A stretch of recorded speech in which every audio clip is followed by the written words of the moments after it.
Yeah, and kind of just doing maybe some like focusing on some win conditions here for both sides, right? Homeboys, I like their approach. Like if they can't CC enough for the on the side of Deuce Volts, they can just bring all the aggression that they possibly can to the playing field. And if they're able to capitalize on that and use their aggression to their advantage, I think Deuce Volts could be at a little bit of a trouble. But I think again, Deuce Volts has the safer team comp, right? Like they're thicker, they're just overall, you know, harder to kill, and they have the anti-CC. So I think Deuce Volts has the better team fight, but I think Homeboys has the better advantage to control the map.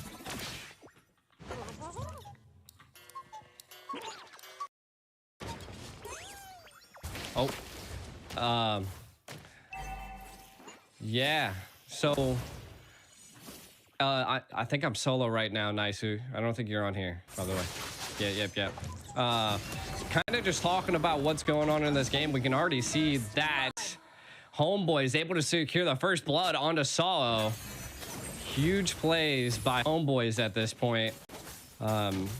Definitely interesting takes from both sides. And we can kind of see that Deuce Volt's going to clap back. Magic able to take out Zorn at this point, and now going to be invading on the side of Homeboys. That's a good take. Oh my God, what a torn apart memories on a Chibi there. Securing the kill. Again, Deuce Volt's just super aggressive. Wow.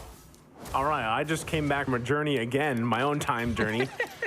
And I come back right to the shot to the face. Good setups there. With that, how they're going to go ahead play around that. 2 kills already for Deus Volt. Tempo is pretty much what we're going to be talking about. Already flickering out to Udil once again. That Eternal Guard there, going to chase him down, keeping him from going back to the base a little bit longer. Still in the bottom lane, though. Look at the focus there. They're going to land the Requiem, and Kid Bomba gets taken down bottom side. A lot of cross-map action play happening.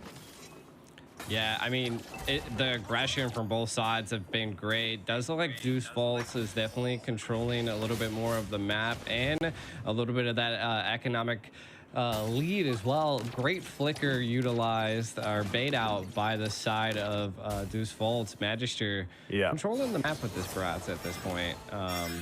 Again, still 2-2. So, man, what is your take? It looks like they're about to possibly maybe gank the top lane, and I think that is where they need to start targeting.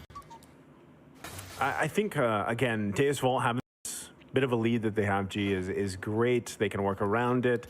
Kills went into the fact, too, that Pico was able to grab one of those early ones will help him scale up pretty well. I mean, that's what Brody does best. As he already picked up his first big item. You know, he's got the blade. Now the Turtle's just seconds away from spawning here. You're going to see both teams kind of hold off, wait for it, get in position the best they can. Magister there has quite a few stacks as well. Turtle comes up, and we'll see, right? We'll see if the finesse from Chibi can be pulled off here. That's kind of what has to happen. Jump in, going through. Not going to find the connection, though. Turtle's going to go ahead and reset for now, though. Zorn taking some poke damage, though, from Kid Bomba. Goes in, Sebat trying to keep him at base. Still going to be fighting for him. Jumping in. There's the Eternal Guard. Meanwhile, Turtle's still going to be worked on as well. Bottom lane gets the action. There's the pop-up. Turtle goes over to Chibi, though. And now still going to be working on it. Magister on the run. Kid Bomba there. Nobody falls, but the objective is secured. Yeah, but while all of that is going down, look at that top side. The pressure by Hiko there. And then, oh my God. Hiko does it again, G. Oh my God. You know, Hiko's name's almost like Aiko, but spelled with an H, and I love it. I love it. The torn apart memories just decimating Homeboys at this point. We can kind of take a look at some items, and I think the biggest pickup that we're seeing is the Blade of Hep there for the side of Hiko is just dominating, and I think that's where the economic lead is coming from. The lane swap's already happening, and I think that's going to be a hard fight for CPAT at this, as well as you can see Sao constantly with him, but a response here by Homeboys. Yep. All around for the most part. Hiko now also picking up the Mlbb roar. Hold on, Magister gonna get set up here. Multiple members gonna focus him down. Can't get away just yet. One hit though, and he gets away with sliver of health. What a play. Great job there from Sunset Lover to be there for him. Yeah, and I that's just the amount of CC that Deuce Volts has. And it's not a lot, but it's enough that allowed Magister to escape. And we can kind of see that is what Homeboys is lacking. They have a decent amount of damage, but I think that they have to rely on Zorn, right? Utilizing that Violet Requiem is going to be the make it or break it, and they use that to secure the turtle. So building upon that, Homeboys has to keep that up. Wow. Keep that pressure up. Wow. Oh my God. Pot with the damage. Hiko gonna be in trouble. Nice land from Zorn there. Able to get the kill under the turret. Another one falling for Deus Vult. Homeboys clapping back here and now setting themselves up here for this turtle. Sunset Lover and Magister here. Down 2 members though. They're gonna want to stall this out the best they can. Homeboys though just looking for more. Sao gonna fall as well alongside the turret. And Homeboys making some decisive maneuvers here currently. Sunset Lover, Magister, still trying to hold it down. Not sure if they actually want to commit to this, just let it go. We'll see if they decide to do that. Homeboy still in position. Gonna go ahead and work on that Lith Wanderer as well. Get that if they can. Hiko now part of the Sapat. Look at the positioning. He might look for his own entry point. Deus Vult, they're going to be going. Sapat goes in, jumps in, right on Sunset Lover. There's the Eternal Guard, though. Turtle taken by Chibi once again. Time Journey has to go through. Sapat is taken down by Hiko, but Zorn will find the Requiem into the Spatial Migration. Out of there he goes. The 1-for-1 trade still working for it. Zorn on the run. Won't be able to catch him, though. Deus Vult trying to fight back. What engages right there? That is probably the longest turtle fight into an initial fight that we've ever seen here. And again, Deuce Volt's still leading though. And I think that comes down to that it seems like Homeboys is so aggressive. Look at Zorn here though. Oh, ow. Man. Okay. You can the damage is intense, right? And they got to kind of keep it in check. Homeboys, though, the fact that they were able to even out the gold for the most part with those plays that they just made is great, right? Considering how the early game went, and there was some really good scaling for Hiko. Well, now that's not the case here, G. No, I mean, and that goes to show that Homeboys really have to rely on Zorn. And I think also not only that Homeboys are really utilizing the map to their advantage. It is like a chess play at this point. We are seeing so many of Homeboys just patiently waiting in a bush and taking advantage when they can. Now, from the side of Deuce Volts, they have to figure it, like, they see that. They're getting caught off guard, left, right, up, down. They got to keep that in check. And I think that comes into play that when the mid game approaches here, Homeboys might have a little bit of the advantage. But also Deuce Volts, right? They're going to be coming online. I think they're going to get more defensive. So the bursting that Homeboys has right now could fall off into the late game. So I think right now Deuce Volts, both teams are 50-50. So with that, again, hold on, top lane again. Gonna be able to find the knock up here. Kibomba gonna be in trouble here. One more hit away, gets the regen though. Can he land a shot? Udil looking for it, but not gonna be able to connect anything here. Lord's now up though. Both teams gonna be working on it. Eternal Guard coming down, crashing down, gets the flicker. Zorn still on the fight back for Sunset Lover. Meanwhile, Deus Vult working on this Lord.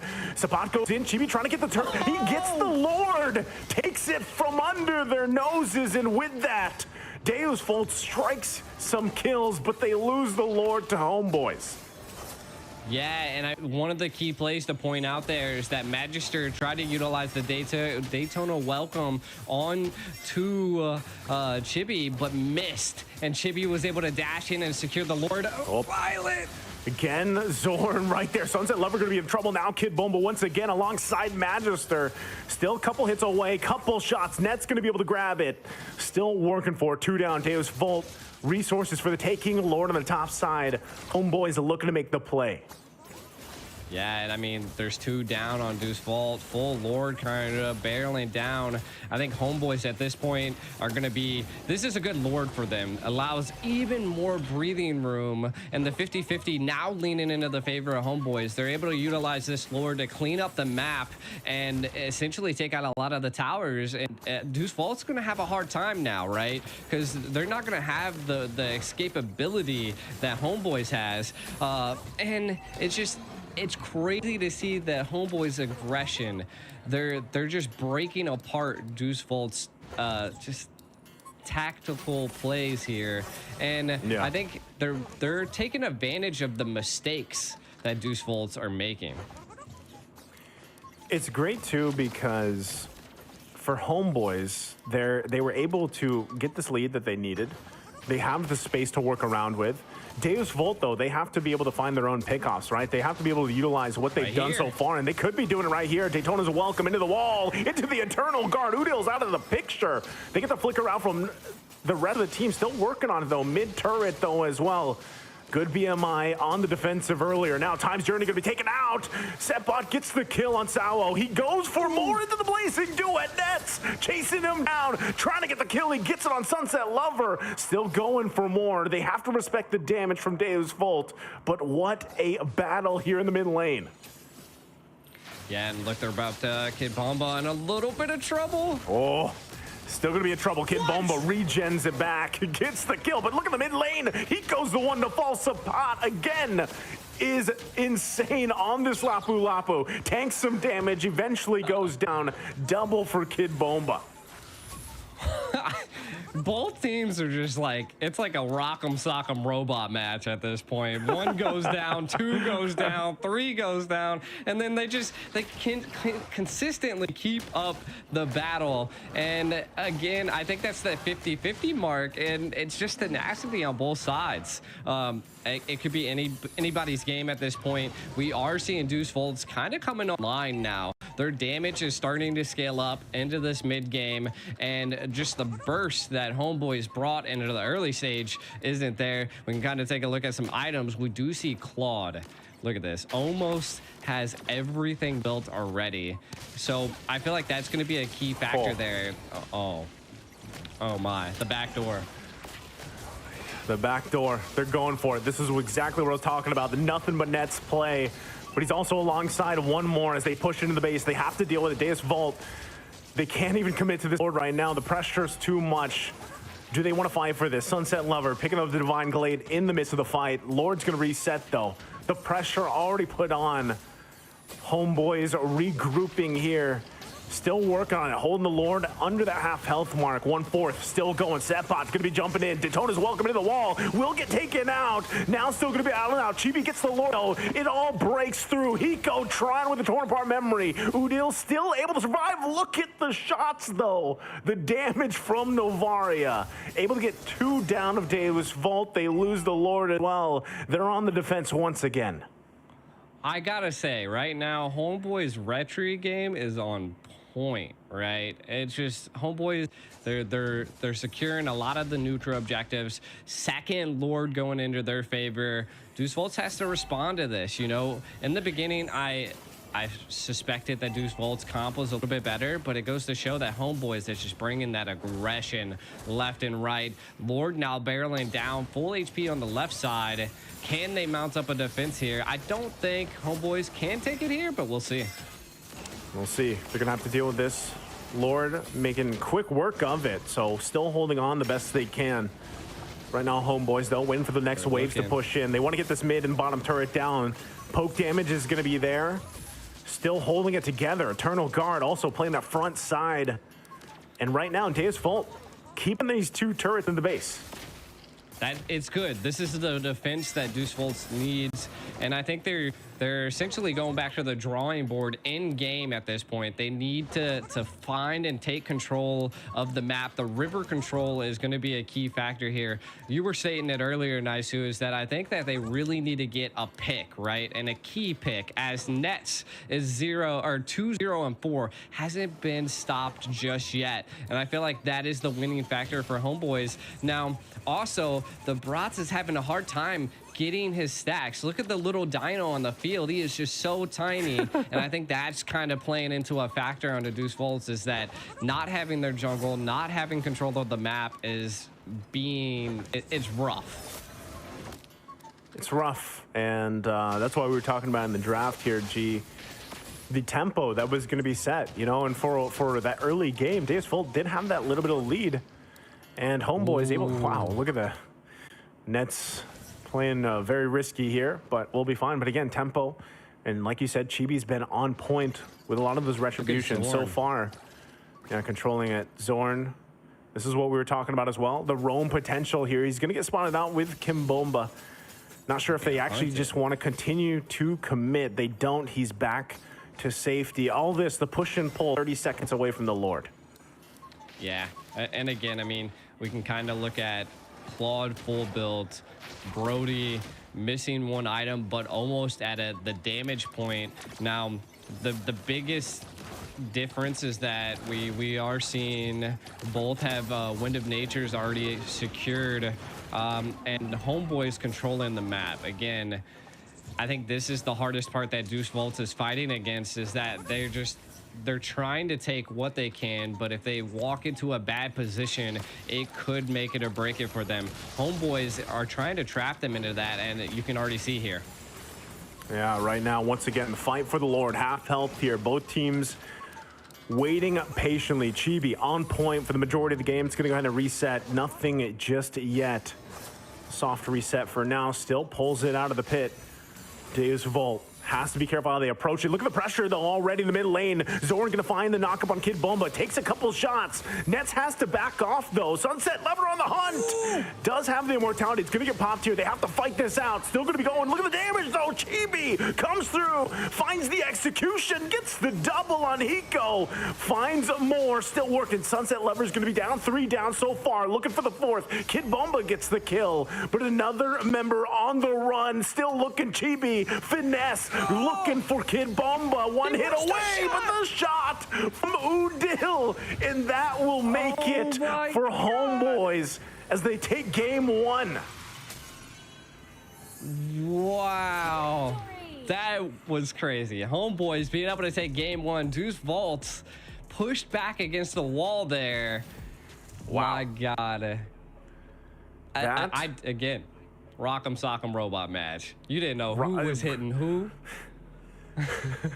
Rock'em Sock'em Robots, whatever you want to call it, man. That was an ending, G. That was an ending to game 1, man.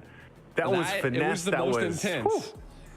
Most intense for sure. You never, again, it was like 50-50 for both sides. You never knew. You can kind of see Deuce Volts. They're in their chairs and they're like, man, what a game. And again, Deuce Volts, they were trying to hold their own, but the retries just weren't there. And then Homeboys bring in an aggression that I don't think I've seen in this tournament. My goodness. He's like, that ending was great, man. Sweating. Yeah, not only that, but like the retries were on point, but I love the call that they had there at the end. You know, yeah. And as we take a look at the highlights here for this game, you're going to see exactly what we were talking about. That was already 7 minutes in, but tempo-wise, you know, it was very back and forth early on, but Homeboys just did a great job at punishing Hiko, who was scaling really well early on with the Brody. And then it turned into a lot of this just the Rock'em Sock'em Robots, man. Like, that's what it was. Yeah, I'm telling you, they were both punching KO punches left and right. And I think Deuce Volts might have had a little bit of tunnel vision, right? Because they were winning in the early, the gold lane already securing the tower within like the very first couple minutes of the match. And then they swapped lanes, and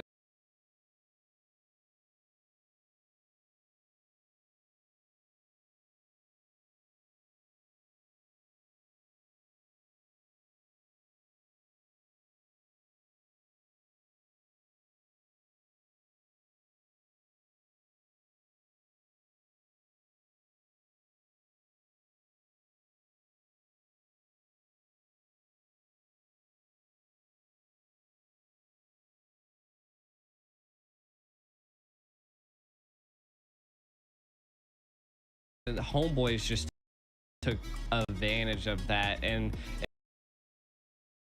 homeboys coming out on top. Yeah, again, you can see them really celebrate that win because that ending was just all around. You know, every single lane that you saw there, every corner covered, nets. Man, this is what I'm used to seeing, like, from Nets. So especially on a Claude pick, right? Like you saw it early on. It wasn't a game-winning push, but the pressure that he puts on the side lanes, especially if he's a Claude, it's either Claude or Bruno for him. It's dangerous, G, you know, and that's kind of what we saw here. And if it wasn't controlled, then that could have actually been a game-winning push before we even got to that amazing ending here. Yeah, and that was the wild part is homeboys. They, again, I think what really came to be a major factor here is that they were forcing Deuce Faults to make decisions, right? And then those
out here. G, what are you thinking here? Since it's Deus Volt, I mean, Homeboy's already got that game won. Like, what do you see them that they need to change up here? Yeah, and I feel like they just need to break the momentum that Homeboys has, right? Like when they get on a roll, like the roll is strong. So I think Deuce Volts has to come back to it. Just take a step back, think about more controlling heroes. Really didn't have much CC on the side of Deuce Volts, and Homeboys took advantage of that. And picking the Diggy early on, I think, was a little bit of a problematic, because then that just allowed Homeboys to go full damage instead of CC. Like they didn't even care about the Diggy at that point. So I think it's all about when you're picking these certain heroes and what you want to go with. But I do think Deuce Volts need a little bit more control, kind of like how Homeboys brought to the field. I mean, it was just a good read by Homeboys, a good response by Homeboys in that first match. But this is now match point, right? Now Deuce Volts has to sit down and think about that. It's like, is this the point where if you're Deus Volt, you pull out something a little risque, a little risky? risque. Like that's what I'm thinking. Like, do you go that route because match point, man? And that I mean, Homeboys is the same way. That's kind of the scary thing about it. They've done that before in the past too. But I think if you're Deus Volt, since we're talking about how they can stay in the series and get it to a game 3, it's like, again, you want to be able to match up with Chibi. You want to be able to not let Nets do what he did the previous game. If that means even taking the Claude from him, then maybe take it. Maybe take the Bruno. We saw that matchup so much, man, in M5, where it was like Bruno Claude, Bruno Brody, Bruno this, we saw that often. So it's like, I think you need to, for Hiko anyway, again, did pretty good on the Brody, but I think you really want to allow Hiko to have a comfortable kind of transition from that early to mid game. And that might just mean take that pick, take that Bruno, take that Claude, if you will, and then build around that, right? Now, Homeboy is going to be that first pick. This will tell a lot of kind of the tempo that they want to set, right? And the fact, too, that we see a lot open here that we've seen picked up or banned out from the group stages even. I'm not sure if Homeboys actually wants to lock in CC that has been picked up quite a bit, if they want to go that route, but we'll see. Yeah, and one thing I do see that is open is the Guinevere, right? Homeboys executed the Guinevere so well. Yeah. Do they opt to pick that up once again as the first pick, right? And they do. I had a feeling that this was the case. Deuce Volts actually utilized the Guinevere quite a bit throughout a lot of their other series, and it was one of the decision factors on their wins. So it's kind of like, instead of banning it, let's take it because we can also utilize it too. Good response. I want to see what Deuce Volt's gonna do to fix that, and I think that's kind of what they initially suspected the Diggy play would have done, is to counter the Guinevere. But I think Homeboy's positioning was just amazing. They came to fight and they fought, and these two picks, I think, the CC. There it is. All right. Yep. All right. It definitely wasn't bad in the last game. Yeah, it wasn't, right? I mean, if it's open, you accomplish what you wanted to do in terms of Kid Bomba individually, and I think you might as well pick it up. And then you also now have the Valentina. This kind of, again, it allows you to, this is by the way also like a great pick for Sunset Lover in general, because he had great performances on this even last year. So with that, it's like you kind of force Homeboys in this situation. This is why I always like Valentina, because it forces your opposing team to really depend on what ultimates do we want to give up? Like, what ultimates are we okay giving to the Valentina? And you'll see some teams that actually play around that to the point where they draft, and then when they're actually in the game, they purposely keep those ultimates away with positioning, right, to the Valentina. Like, they make it very difficult to get there. And interestingly enough, from Homeboys, we're going to see Harith, who is banned out constantly, by the way. And then, of course, we have the Aurora popping up. That, I was thinking about it during the first ban phase. There's a whole lot of magic damage, by the way. It is a whole lot of magic damage, but I think sometimes it could be the key. It could be the key, right? Because the Claude's still open, right? Maybe the Bruno pick was to, maybe force out the Claude. Again, Homeboy's looking like they're going for a little bit of a squishier approach again, but from the side of Deuce Vaults, we still don't see CC. We still don't see control, and I think that's something we need to see from them. Homeboy's looking to just be so aggressive. They're ready to, again, I like the Aurora. It gives you that control. They have already have 2 crowd controls right there. You got the Guinevere, the Requiem, you got the Glacier, and then you're also going to have the sustainability behind the Harith, right? And sometimes that can force teams to build anti-magic and leave open these other 2 physical heroes. So I kind of want to see what Homeboys picks in their jungle, and what the EXP lane could possibly be. We do see some bans coming out. Getting rid of the Thamus could be a good frontal aspect for Homeboys, and could be a pain for the CC to fight.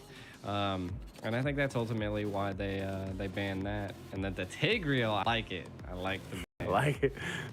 Every time I see the Tigreal now, I just think of the KDA machine, man. The 5-man set, like that. Now that I see that, and I was watching that, like, whew, it's worth it to take out the Tigreal. I mean, it's one of those things where it's like you see some amazing set potentials, obviously, with it, even if it's not a 5-man set. Like, it's still a very big threat. And I'm also kind of wondering exactly what do we see Homeboys do with these first 3 picks that they have, because yeah, it's a lot of magic damage. That's true.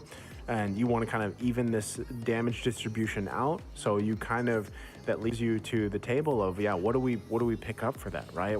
How do we deal with that? And I think Deus Vult, on the other hand, they're thinking that too. They're focusing on some of those XP picks that could have popped up. Lapu Lapu has been shining for months now, like in the XP lane, a very playmaker heavy hero. Now that that's taken out, the Thamus was taken out as well. What do we see possibly going in the XP lane? Yeah, I mean, right now the possibilities could be like Yuzong. We could see a Black Dragon come out. I feel like that would be a good possibility. That's the dive you need to be able to take out a Bruno. Getting into that backline, CC and that. How you feel about Arlot XP? Arlot XP. That is also something that's been quite wild too, right? Nice too, is that we haven't seen Arlot at all, and the whole time we've been casting. So yeah, I mean, he's been banned out I think he's been banned out once or twice till today so far.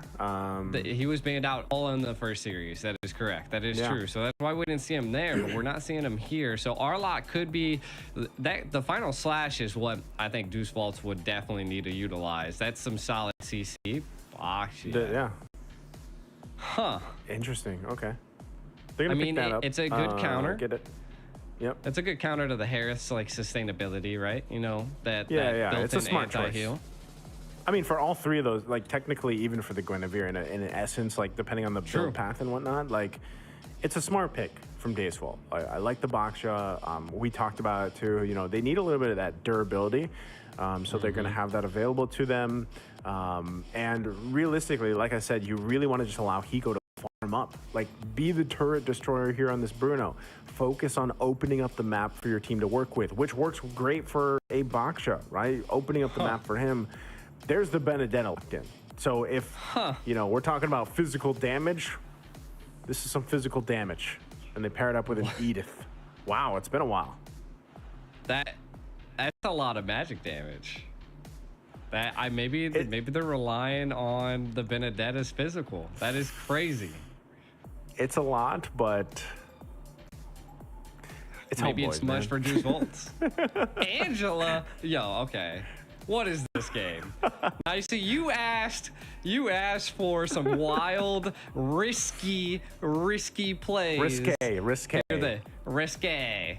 You gotta give it with some emphasis, like some head smack.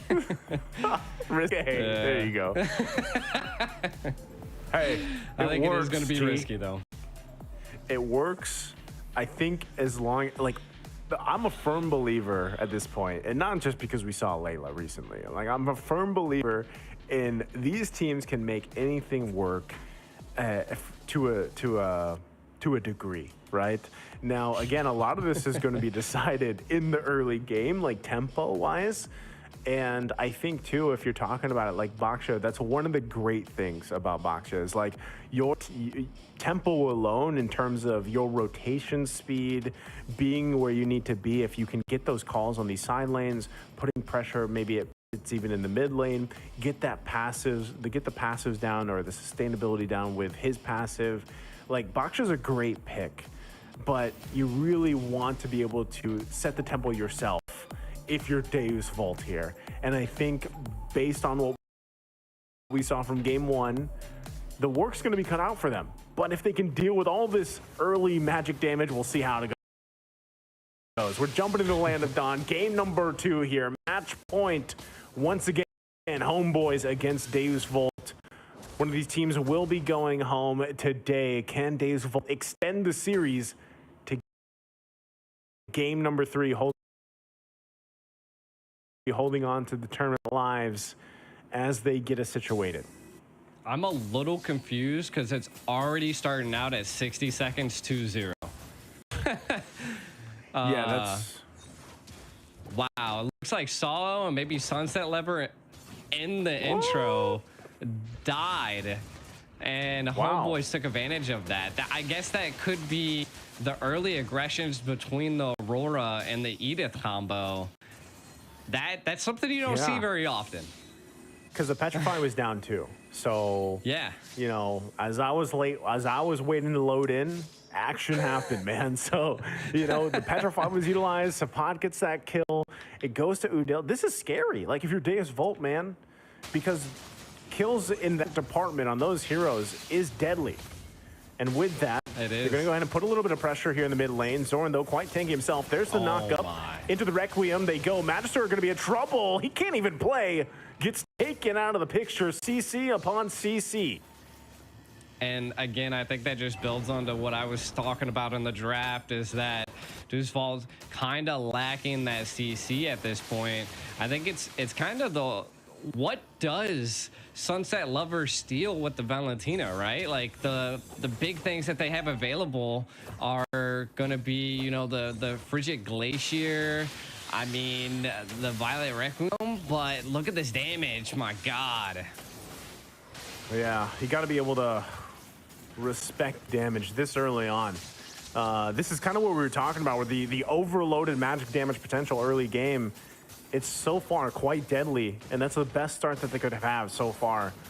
Turtle's still going to go through these resets. Sunset Lever holding on to this ultimate for now. With that Edith there still, Kid Boma going to be the focus, using the Vengeance already, still wants to fight it out. Jumping in with the Electro Final Blow, looking for the target, goes in, Setbot's going to fall, now Chibi's going to be the next one, still battling it out, now clapping back here, Deus Vult, looking for a couple kills themselves. Kid Boma going to be the one to fall in now, Udil in trouble. So there's some bite back here, now body after body going to fall, Deus Vult looking to take the objective though. I just want to say, if I'm not mistaken, I heard the crowd go absolutely wild there. Oh, what? Wow. How did he... Yo, I'm speechless. The turtle stolen by Homeboy CPAT. That is... There's just... What? Magister, what happened? Where'd your retry go? Maybe, you know, he just wasn't expecting it. I don't know, but that's a play right there for Homeboys.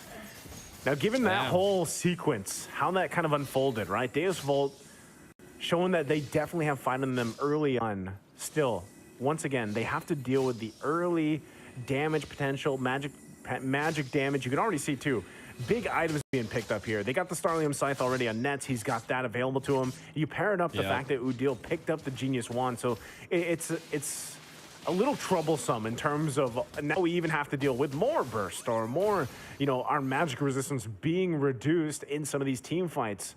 And so they really got to be careful how they play around it. Magister there, he gets the hard guard. Still going to be working on it. There's the Glacier. Udil going to be the one in trouble, though. Sapat on the backside goes in with a lethal final blow. Going to be able to find Magister. He's on the fall. Sawo as well. Deus Volt biting off a little too much there. That, again, I think Deuce Volt, that letting that escape with 1 HP, Udil just nasty, right? They have to watch out for that. Kind of taking a look at some of the items. When you see the Hawes Claws being picked up by the Bruno at this point, I think that the sustainability that they need. CC picking up the brute force early on. It doesn't seem like they're too worried about magic damage yet, as well as you know, boots haven't been completed yet. But the pressure. Hiko gonna be in trouble. That's the power of this Harif pick and why we see it banned out so often. Also an early Starlium Scythe locked in on the item. Sal gonna be in trouble now. 3 members here on the top side. Can't get out of it. Magister a little bit too late. Udil here as well. Sunset Lover and Magister trying to hold down the turret. Turtle now up though. Homeboys furthering the gold lead. Nearly at 4,000 ahead here against Deus Volt. Yeah, and it looks like we're going to be getting into the next turtle here. Deuce Volts really need to stop this snowball that's happening by Homeboys. They're going to be trying to. Udil going to be in trouble. Has the passive available, though, but won't be able to get out as he falls. Hiko picks up the kill. Deus Volt now eyes on this turtle. Chibi trying to keep up that front side. Sapat as well, trying to zone them out. Do they want to give this up? Do they want to fight for it? Chibi still going. Magister gonna get zoned down a little bit. Onward, not gonna be able to connect. Chibi gets the turtle. Flicker comes through. Gets out of there. So right now, Homeboy's happy with the objective. Chibi gonna jump in into the lethal final blow. They go under the turret. Sepot still alive. They find Kid Bomba in the brush.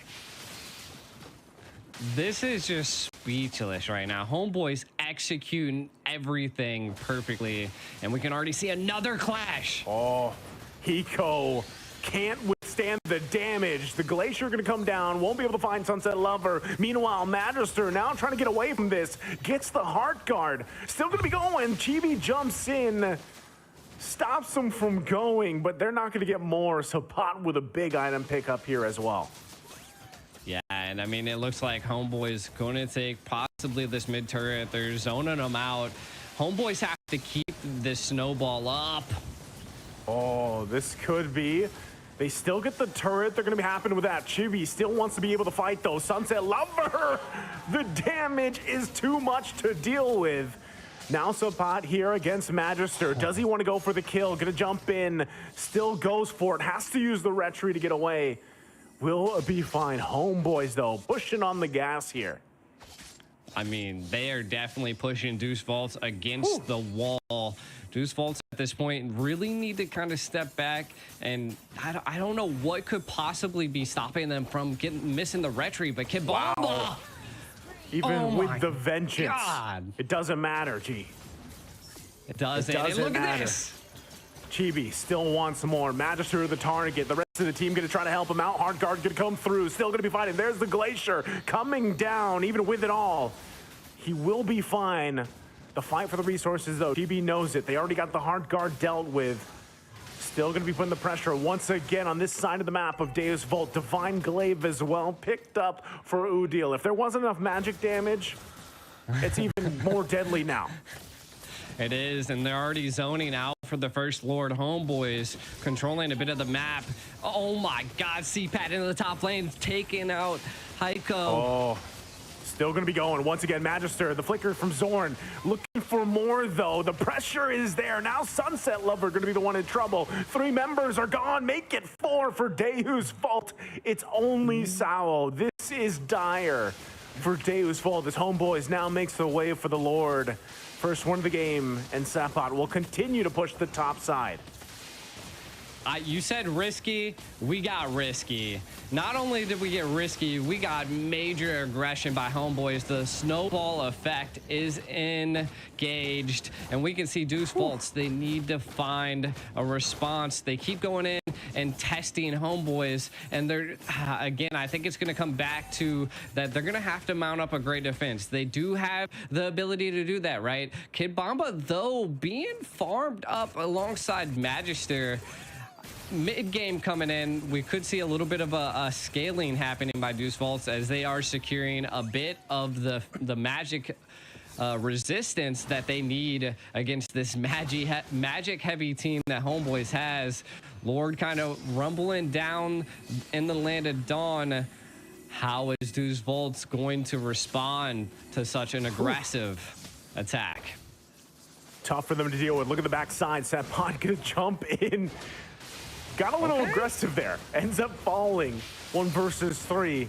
Was trying to just put the pressure. Still, Lord going to be making its way top side. Right now, Deus Volt, full force, 5-man. Going to try to defend this. Still, does Homeboys actually want to continue to press this situation here? It looks like they won't. Again, even though Sapot went down, they still got a little more space to work with around the map based off that first Lord push. But ultimately not able to get any more damage on these base turrets. I like this, right? Homeboys not forgetting that they didn't get the tunnel vision. This is what we see from a lot of teams, is that when that first Lord is secured, and again, I mean, CPAT had a little bit of tunnel vision there and did go a little bit too deep and paid for it. But again, the whole team didn't get tunnel vision. We do see a little bit of a resource fight here. All of Deuce Volts here.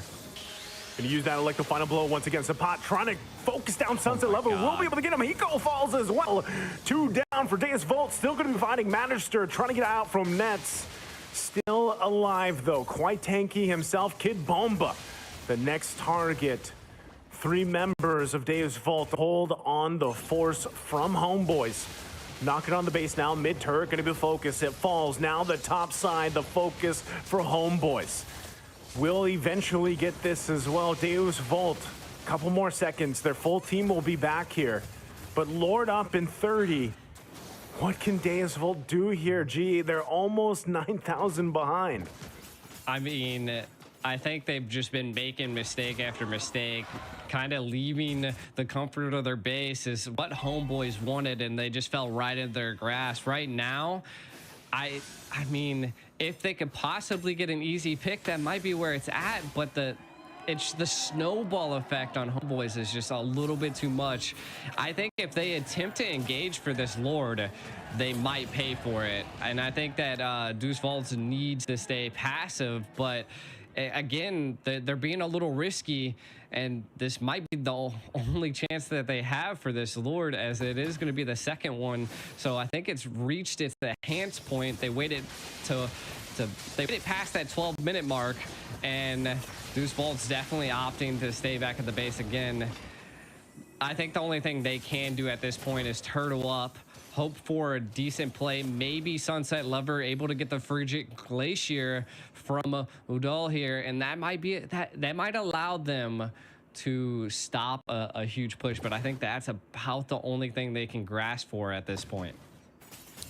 Man, and with that, again, we've seen this so far, even in the previous series, right? When you're down this much gold, it gets very tough, right, for the team that's down nearly 10,000 gold at this point. Kind of at the whims, once again, of the set potential from Homeboys.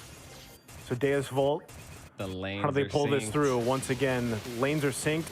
Lord in the mid, still going to be going. Heart Guard's going to be there to find the connection in the backside. Magister's going to get taken down easily, though. Sapot on the backside finds Hiko, takes him out of the picture, and they are going to do it just like that. Homeboys takes the entire team out. It's a wipeout. It's a triple for Nets, and they'll take this series in a sweep.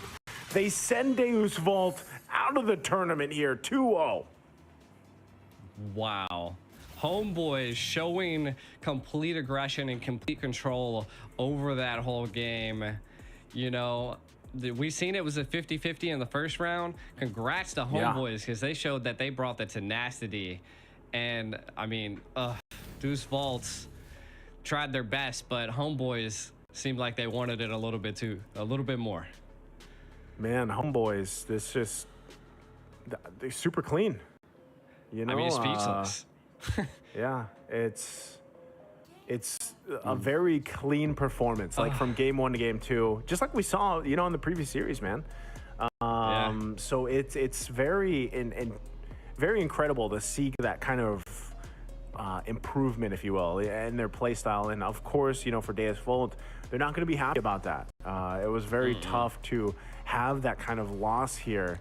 Of course, you know, even on the stage, and they're here in very familiar territory, and it's tough to see that, because really when you talk about this matchup, the fact that they played against each other in M5, you know, and how that was, it's tough to see, like, where did it go wrong here for Deus Vult in these games. And I'm sure if you go back and watch, and a lot of you guys currently were watching that game, it's like, you know, what do you take from this? As we take a look at the highlights here, the fact that this lineup is a very unique lineup from Homeboys, by the way. Like, this is not something that you would see every game. It's one of those, like, I would say almost a niche lineup, where it's like, it's very damage depart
like sitting back and exciting stuff. And so I think the Novaria just is such a good ban. But apart from that, any other heroes that you should be banning out against Fireflux Esports?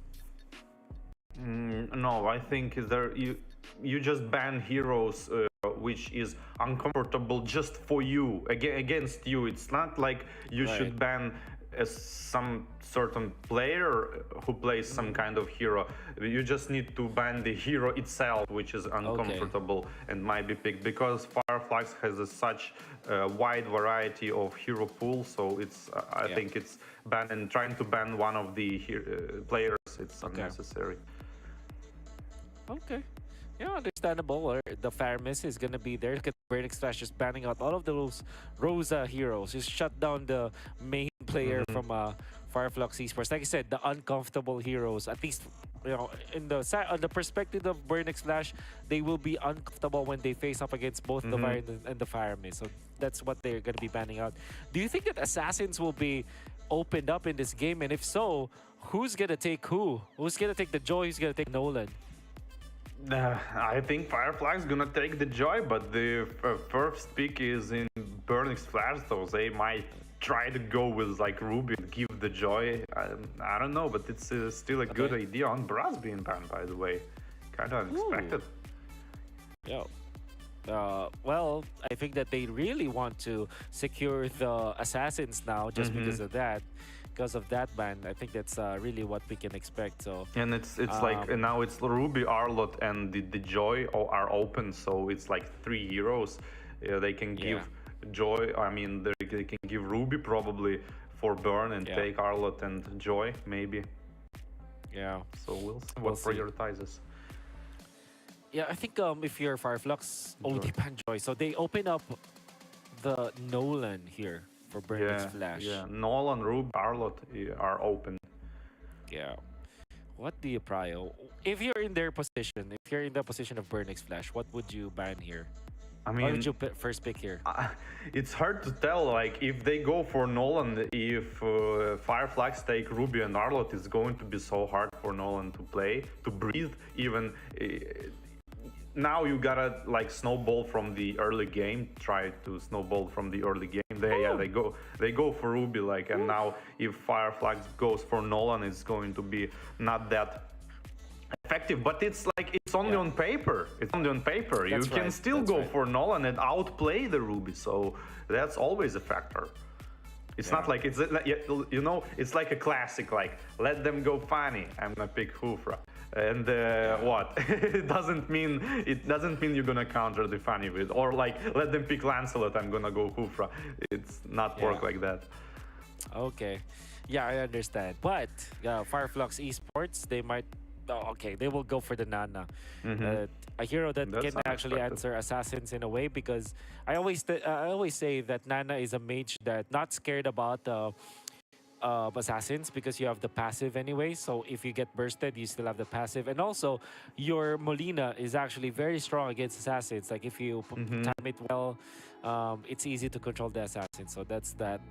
And an immediate Claude from Fireflux Esports. Wow, and the Nolan is still open, and the Arlot, like, I like the energy of that kind of draft when like Burn wanted to kind of dictate the narrative of the draft, and Fireflux kind of don't even bother to think about this kind of stuff and just pick what they want. This is a good sign of confidence. Yeah. Well, Burnix Flash will just pick up the Vexana because they know that there's no Valentina potential anymore from Fireflux Esports, so they're okay picking up the Vexana this time. Okay, a decent laner compared to the Nana. Fredrin is their choice for their utility jungler. Although there's a chance that this can be flexed, but for now that's what they wanted to pick up. I do feel that just imagine if Burnix Flash secures the Arlot eventually later on. Look at the combo. You have Fredrin plus the Ruby, so much CC. So that means that the Arlot will have unlimited vengeance. So that's something that I can expect that Burnix Flash can look in the future. For now, Fireflux with the X-Borg. What's up with this? Everyone is just picking up X-Borg recently.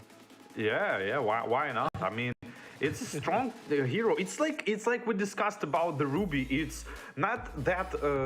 I mean, it's flashy, of course, when it's like spins and explodes. It's flashy, but I mean, he cannot burst the target really fast, and he's more like of support kind of things, damage support. Like, I don't know, when he builds the slow, he shines. He shines. Yeah. I think it's because of the Ruby and the Fredrin. Just burn the front lane, slow them down, make for your team the opportunities for better attacks, and nobody prioritizes Arlott and Nolan. Yeah. And that's actually understandable. That's like we discussed earlier. It's the player who plays the hero, right? It's not the hero who wins the game. So you can't go for like just good hero on paper, if you can't play it. And a very smart pickup here coming out from Burnix Flash. They banned out the Tigreal because it's a hero that also allows the wombo combo, the big combos that we have. Like, imagine like the Tigreal with Nana, the ultimate, the last insanity, and as well as the blazing duet. It's just a big AoE coming out from Fireflux Esports, and you don't want to have that if you're Burnix Flash. So yeah, it's a good ban. And the front laner are easy to catch, like Fredrin and Ruby, kind of easy to make implosion on them. Like yesterday's, we, as you mentioned, we casted different groups, and there was match Twisted Minds versus I kind of Twisted Minds forgot, but they was winning unexpectedly winning all of the game against Blacklist, I guess. And then implosion, four people implosion, actually like almost 5 people implosion, completely changed the game, and the game was finished right there. That was so unfortunate. So I get the Tigreal ban, and it's always a factor, like, you know, Atlas Tigreal, these kind of ultimates can always 180 change the game. Yeah, I agree. So now Fireflux Esports are going to be looking for their roamer as well as their junglers. That's yep. Unexpected Nathan ban. Yeah, it's a strong hero now. I think that we saw it's great versus the Claude because the thing is, the Claude cannot pick up the Wind of Nature anymore because the Nathan deals magic damage, and then Nathan can just pick up the Wind of Nature and you're fine.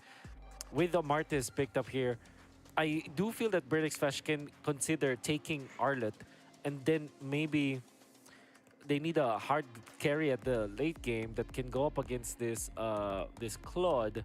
So probably a carry, actually. Or if they want a 1-1. Carry, it seems like they want them to pick carry.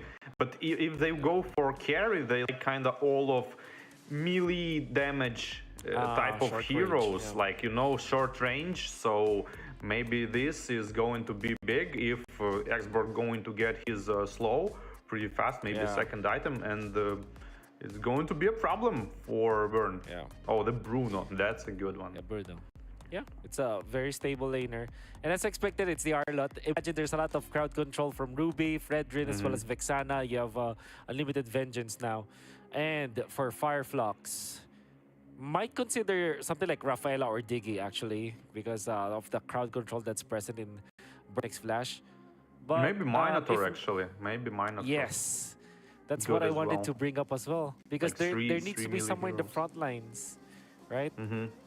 But Rafaela is good as well, just like you mentioned. Maybe even Angela as well. Like, just slow them down, and in this kind of draft, Burn are going to rely heavily on the like Ruby's I'm Offended plus Flicker and the Phantom Slash of Arlott plus Flicker, initiation and fast kill. But hey, there's a Minotaur here. Well done, War Barbie. It makes a lot of sense why they picked it up, because it's like we said, the crowd control and the front lining for the team, and this is a very comfortable composition for Fireflux. It really looks like a lineup that Fireflux likes to pick up. They want to group up together and just make sure that they take advantage of the AoE. So there's really no hero that can take out the Minotaur from the side of Burnix Flash. But I'm thinking just like, surely they have these sustainable or ramp kind of damage, right? They don't have the big bursts. Yeah, Of course, it's the like grinder Bruno- versus grinder. Exactly, which we know that the Minotaur really likes to play, right? So, I think you know, all things considered, I do feel that it's Fireflux that has the better draft. Yeah, I agree with you. I think this way as well. The only thing Fireflux need to be careful is to not get snowball.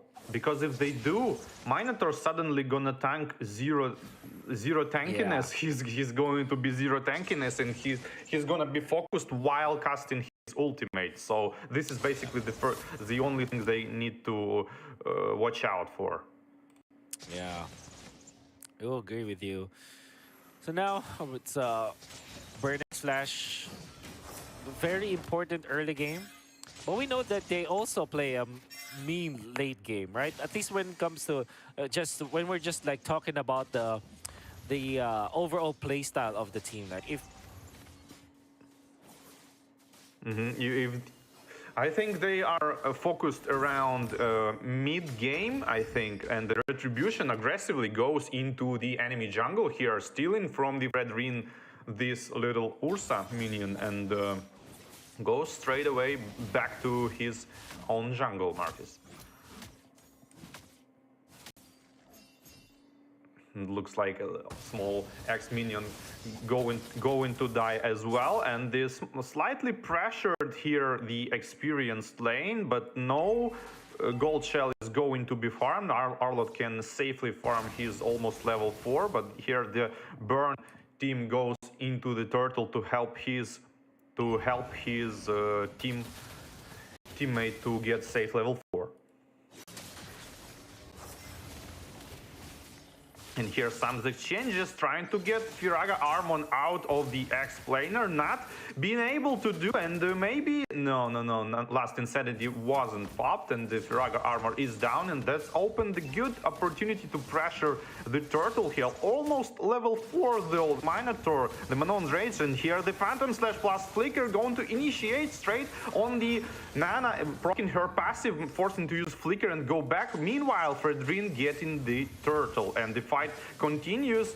The Burn is stacked up on the Arlott, I mean the Xbox Burn, stacked up through damage, and Arlott is dead. And there's an opportunity to farm some gold on the bot lane, or probably Xborg gonna decide to go back and regen his Firaga, and that's exactly what he's doing. But that's a pretty solid start from Fireflux Esports here.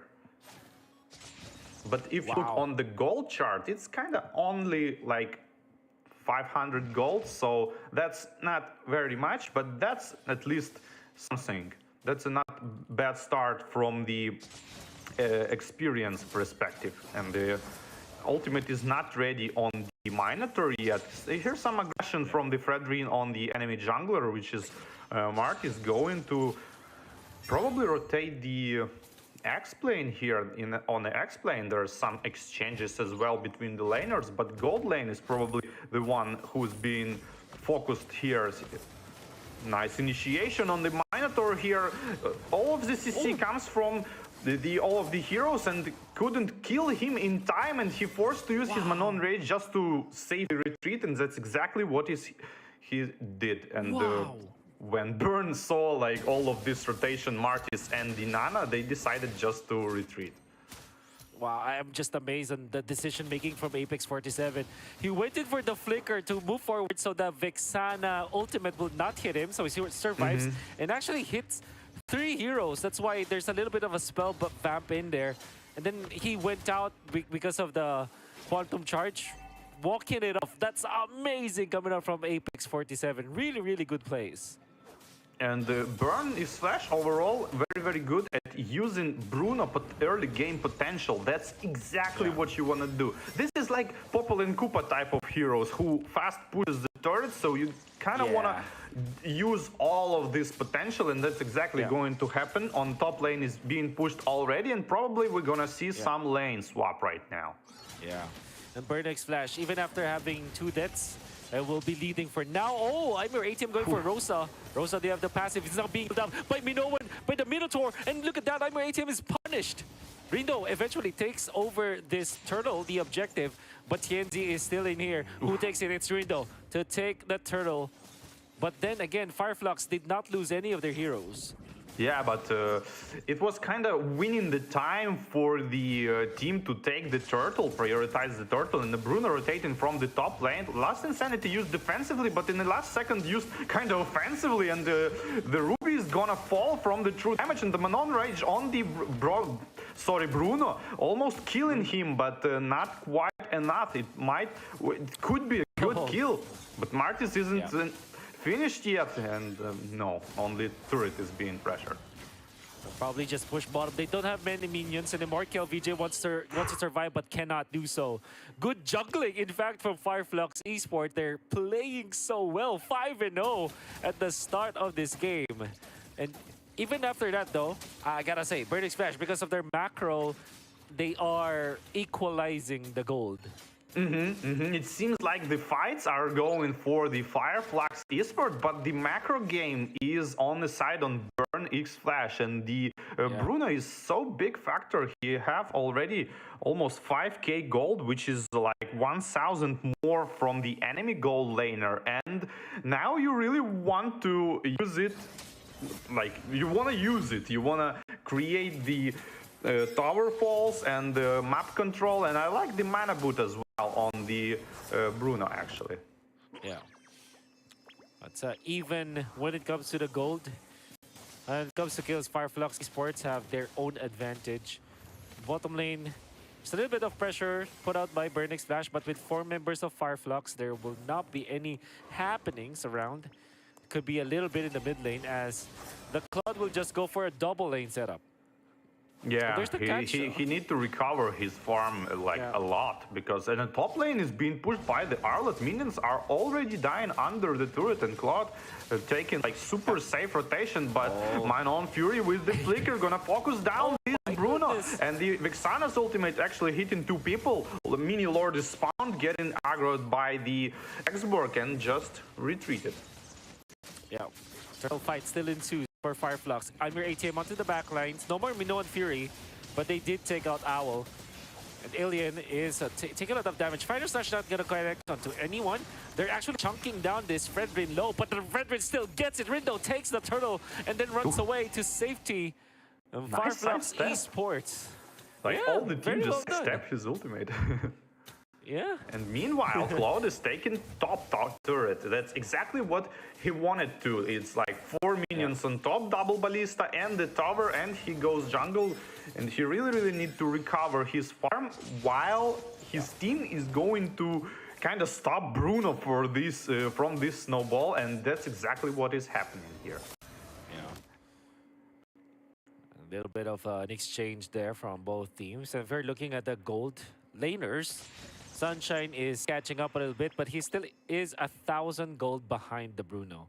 Be a little bit of a pause for now, and I do like what I'm seeing from both teams, in fact, because you're seeing Fireflux play well when it comes to their initiations, their micro gameplay, but when it comes to the overall macro, the objective, the taking potential, definitely gonna be siding towards Burnix Flash. So that's the difference in playstyle between the 2 teams that we have right now, or Barbie. Yeah, and that's kind of unexpected to see, because Fireflux has the Cloud, which has the upper hand in terms of rotation, like, and maneuvering around the map and farming, and he's the one who should like kind of split push, like we saw on the top lane, but he needed to do it kind of a little bit earlier, so he wouldn't have this kind of gold disadvantage from the Bruno. But on the other hand, they have the Xborg, which farmed already like 2 items, and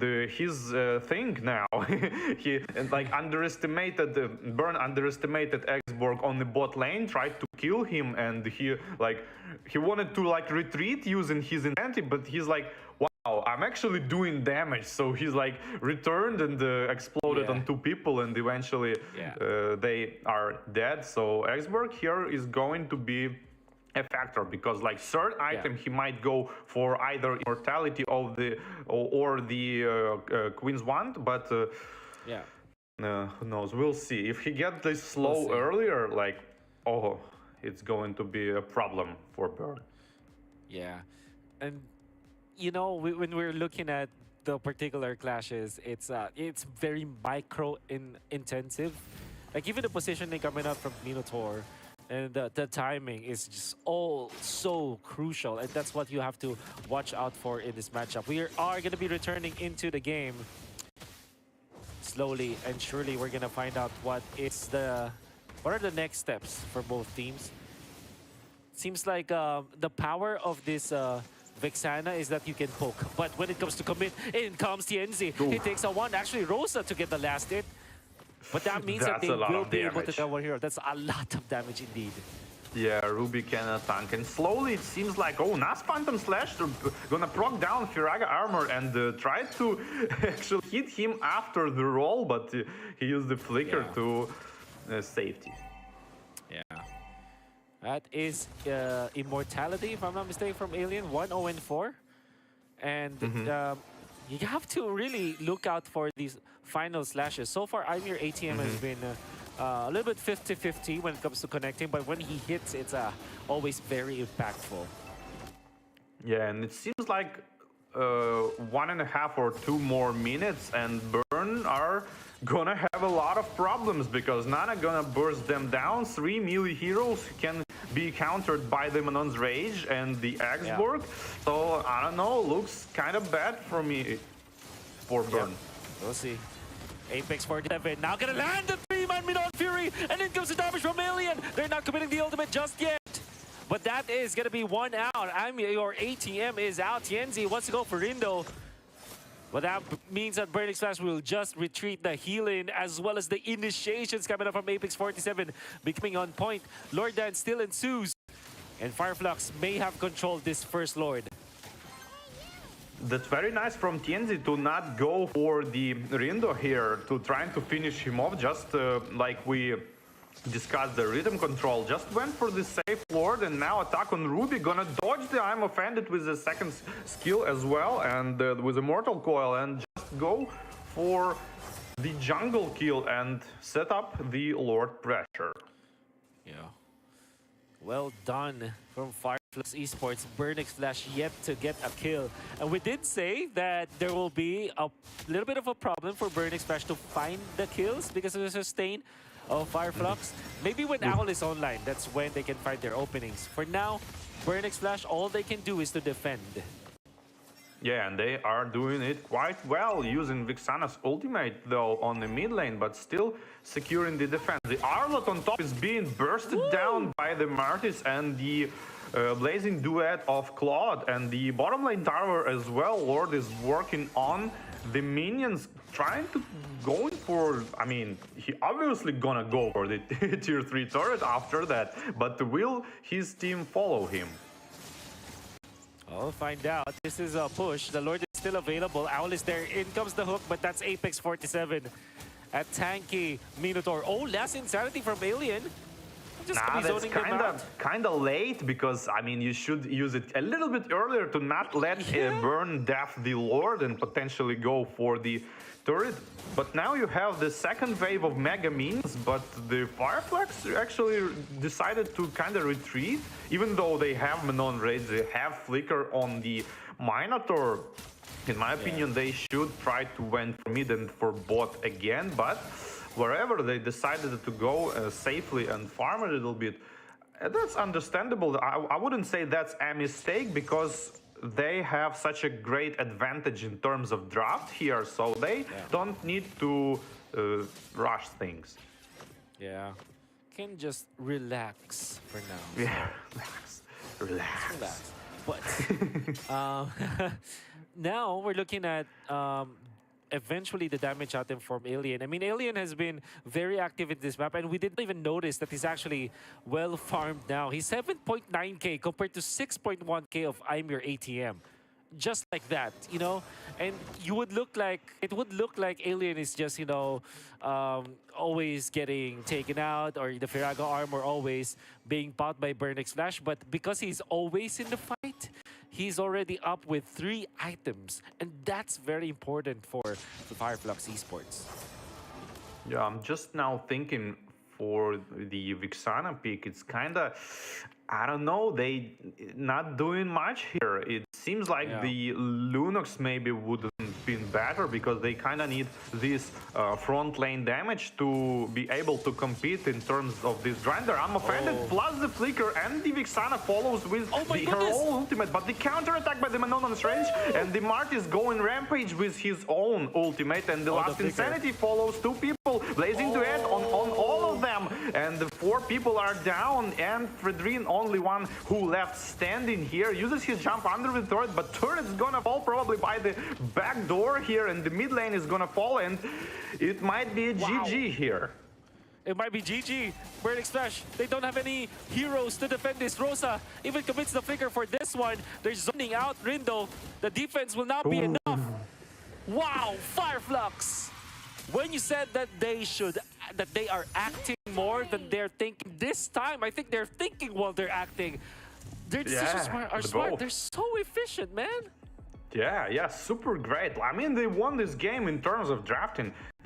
From my perspective, the only way to win the game for the Burn, it's like early pressure, more aggression, trying to use that Bruno, which they did actually on top, but then he get like ganked 2 times, and they couldn't maintain this kind of pressure, and there's the point when Fireflux kind of equalized and eventually prevail.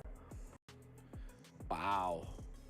I mean, like, it's literally one team fight that we can see, but through the highlights, it's always Apex 47. I think he is bona fide the MVP for this game. Look at his initiations. Eventually, Rindo was able to take the turtle, but you're gonna see back to back, he is always consistently hitting all of his shots.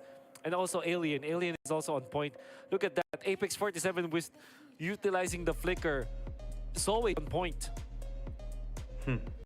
Super great, but that's kind of like, you know, that's a good stuff. All of CC went just in the face of Martis, but they didn't quite manage to kill him, and the counter attack with Manon Rage was so on point, and the last Insanity plus Blazing Duet, just like you mentioned before this game starts, is going to be a big deal, like way too much for the Burn can handle.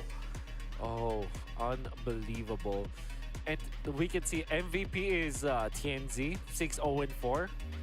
Maybe because he dealt the most damage when it comes to damage spread, but I think that there's so many other good plays that you saw from other players from Fireflux. I mean, I'm not downplaying what TNZ was able to do, because his aggression actually opened up the map so much for Fireflux. But Apex 47 as well as Alien, the way that they're dominating. Yeah, Alien, I agree on the Flash, Alien. so good. So yeah, I mean, we were so impressed about what this export was able to do in this game. Yeah, but more like I'm impressed by the draft. It seems like Fireflux knew what Burn want to draft, and they kind of in advance drafted the heroes who are going to be super uncomfortable, because 3 melee heroes, which is like Ruby, Fredrin, and Arlott, are actually not that high on mobility. I mean, they have some jumps, they have some mobility, but Exborg solo and Martis can solo counter these 3 heroes because of the Firaga armor and the true damage potential here. They are not that tanky, and the Minotaur on top of that, plus Nana, who can easily burst these kind of heroes as well. I mean, they need a lot of farm to kind of counter Nana. And yeah, so in terms of draft, I think Fireflux went like there is a place where they shined the most, and later it came only the matter of execution, which they are masters. Yeah, I do like how they utilize this composition that they have. It's more the sustain side, and the way that they're maneuvering around the map was just way too good. And there was also a time where they rotated into the gold lane and they successfully dove Owl and was able to take him down. And then they took out KelVJ as well to eventually push the bottom lane. It was very smart because they are also taking some part of the map. However, Burnix Flash, you gotta have to give it to them. Their macro in the early stages of the game was actually really good. Like, even when they're losing by 5 of their heroes, they're still taking over the map. They're still winning when it comes to the economy. It's just that in the bigger objectives, like when the Lord timing is there, that is when they suffered because they fought 5v5 against a team that excels in a 5v5 scenario. But I think in order to win, Burns should do even more. Like, they should not enjoying with these like small victories. They need to like snowball from the small to the bigger victories, and they kind of like enjoying the small ones. And against this kind of draft wasn't enough, absolutely, because just like I mentioned sometimes, let's say Esmeralda, for example, right? Sometimes it's kind of hero who run around killing everyone and being tanky and nobody can focus her, yeah? But sometimes it's a type of hero who deals no damage and actually being focused pretty easily. So this is exactly this type of situation for Burnix Flash. They have 3 heroes, who is Ruby, Fredrin, and Arlott. They might be the heroes who is unbeatable and killing everyone, but on the other hand, they might be the heroes who deal in 0 damage and not that tanky. And you really want to have much more snowball earlier to make these 3 heroes basically a damage tanks. So not realizing this kind of thing in the moment, I think that's because of the tournament pressure, actually. $1 million prize here, and some stuff are going out of the site. Yeah. Now I kind of want to look back at Burnix Flash because I was able to cast their games yesterday. It was up against Onyx. They were really strong in the latter portion of the game, like 15 minutes to 18 minutes of the game. They're on point even after 20 minutes. But for the last 3 games that I've seen Burnix Flash play, 1 against Fireflux, 2 against Onyx, their early game, they're always dominated by their opponents. Onyx destroyed them in back-to-back games in the early stages, but they recovered. And in this case, it's also true. Fireflux just didn't let go of the pressure, and they overwhelmed the side of Burnix Flash. So I think now we can really say that there are the problem that Burnix Flash is suffering from now is the early game, right? They're not finding the good opening, so they're giving so much to their opponents. Surely they, in this particular game, they eventually found the proper macro, but micro-wise, when you're looking at the individual plays you're seeing from the members of Burnix Flash, it looks really awkward and it looks really inefficient. So that's one thing that they should be improving on. I agree on this one. They kind of didn't understood their like own draft and the enemy draft. So in my eyes, Burnix Flash had this like early to mid game draft. So the spike of power spike, let's say, of their draft is on the like more like early to mid range of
Claude, Nana, yeah. Claude was working super good. Not in terms of early game though, but being pressured by the Bruno. And yeah, Nana, just like you called, and the Claude. I mean, why not? Why not? Yeah. You just go for it. You already taken Ruby, who gonna probably play Roam and gonna help kind of this early aggression if the Burn wanna go for it, and the X-Work as well. I mean, don't fix what's not broken. Exactly. It worked so much. It worked so well in the previous game. I think Alien is catching his drift already, catching his rhythm with this particular hero. Because I say that because what I noticed was he knew exactly the limits of his hero, right? So there wasn't any feeding that you saw coming up from Alien in the game. Although sometimes it was scary because his Firaga was popped, but it looked really consistent for Fireflux Esports. Now there is the Claw that was snatched by Burnix Flash, so that's very much understandable. I wonder if there is. I think that if you're Burnix Flash, you definitely have to ban the Minotaur now. This is right. But you know what they are going? They using last pick as a ban, basically taking Claude, and now they're gonna close even more of marksmen here. I'm not quite sure it's a good strategy because I feel like Sunshine have a lot of wide variety of heroes. We spoke about Nolan. Nathan here all being picked on the gold lane as well. So I don't think, and he got banned as well. But there's Bruno. There's a lot of stuff he can take. So there is a chance that for the Minotaur.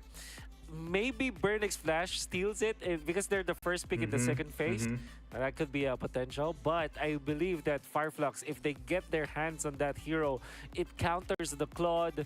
It's great with the Nana and the X-Work, as you saw from the previous game.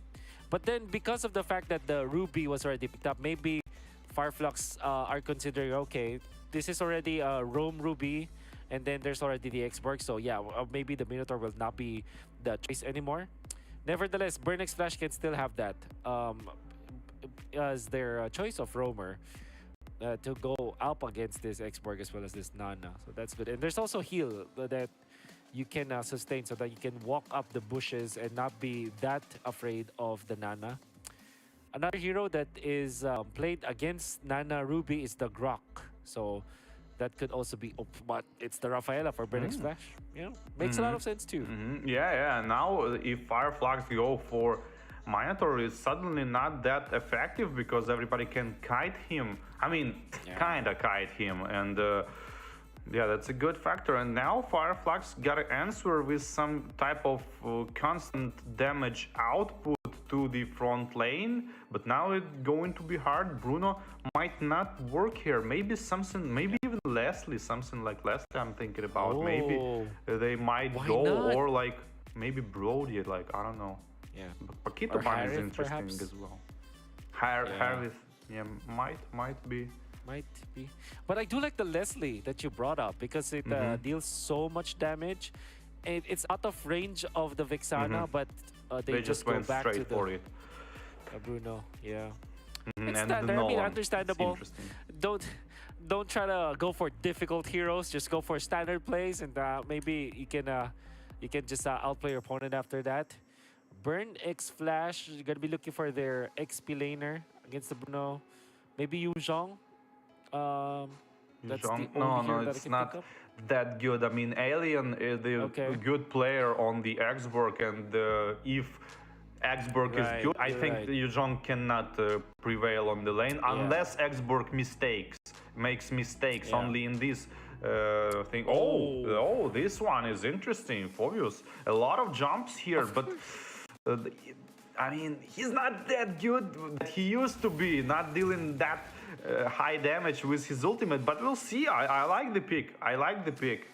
And interesting as well. And Barats can actually counter Nolan quite badly if he hits with his Detona's Welcome. Yeah.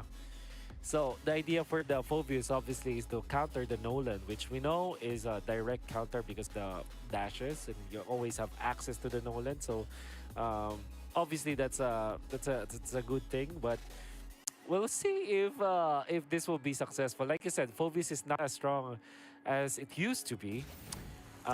But in, I would say, the right conditions, yeah, sure, maybe this could be an opening for them. Yeah, and we're going to game number 2. Potential match point here for Fireflags. And game starts from the mid lane. As usual, Ruby is a roamer. I mean, that's kind of to be expected. Being slightly pressured on the mid lane by the Raphael and Vixana, rotating towards X-Plane yet again. You can see that X-Borg going up against Phoveus. I mean, the Phoveus will have a good time in the clashes, but against X-Borg, I think I'm gonna give it to the X-Borg. You have the Brave Smite, you have a lot of staying power in that lane. Phoveus can do anything to you as the X-Borg, so I think this is still a very good lane for Alien. Yeah. I think Phoveus not gonna like lose it, but he's not gonna win it. He's gonna kind of, right. I guess, lose it on the tempo. Oh, it was the ultimate probably used right away, and tried to pick up the Ruby here for potential pressure, but not gonna happen. Great understanding coming out from Apex 47. As you saw, he immediately flickered because he knew that Rindo can just pop the ultimate, and he survives that. Nolan is having a decent time farming. Oh, he's now going. He might lose his stacks now. If just Apex just went a little bit back and. But no. But no, indeed. However, this is Rafaela Barrett's very strong when it comes to neutral objectives. The staying power of Burning Flash is actually really high right now. So that's definitely the advantage they have. But Alien, look at him behind enemy lines, pops the ultimate, not even waiting for the stacks. And that means that TNZ will secure the turtle. That's just a zoning last insanity. They want to go for TNZ this time. I'm your ATM. Not much mana, gets out. And the Fireflux snatches the turtle, I mean.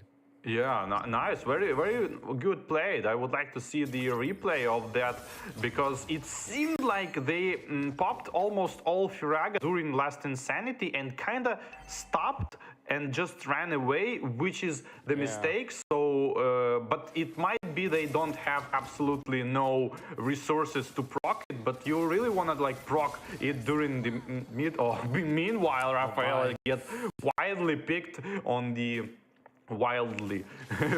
top lane. Wow, that was quick that we saw from Fireflux Esports, now leading again in early stages of the game. Burnix Flash, like I said, their draft is winnable, I would say, but it's gonna be tricky. Rindo wants to go for the top lane, but obviously no follow-up, so he just wants to take this Scaled Lizard. But Apex 47 is stopping him from doing so. Yeah, Baraz is playing so aggressive, but actually on the gold chart, they 1k gold, have 1k gold deficit already, and 30 seconds for the turtle, but the top lane probably is going to get pressured by the burn, and that's exactly what they should do to maximize the Barat's potential here, because late game Barat's not gonna do that much that he can do now. Yeah. The Fireflux Esports is holding on to this small lead, but very substantial in the early stages. TNZ looks at the purple buff and actually spots out where Burning Flash is. Might just go for his own purple, which means that the turtle, for the second turtle, will be great for Burning Flash. Fireflux are just gonna forgo this.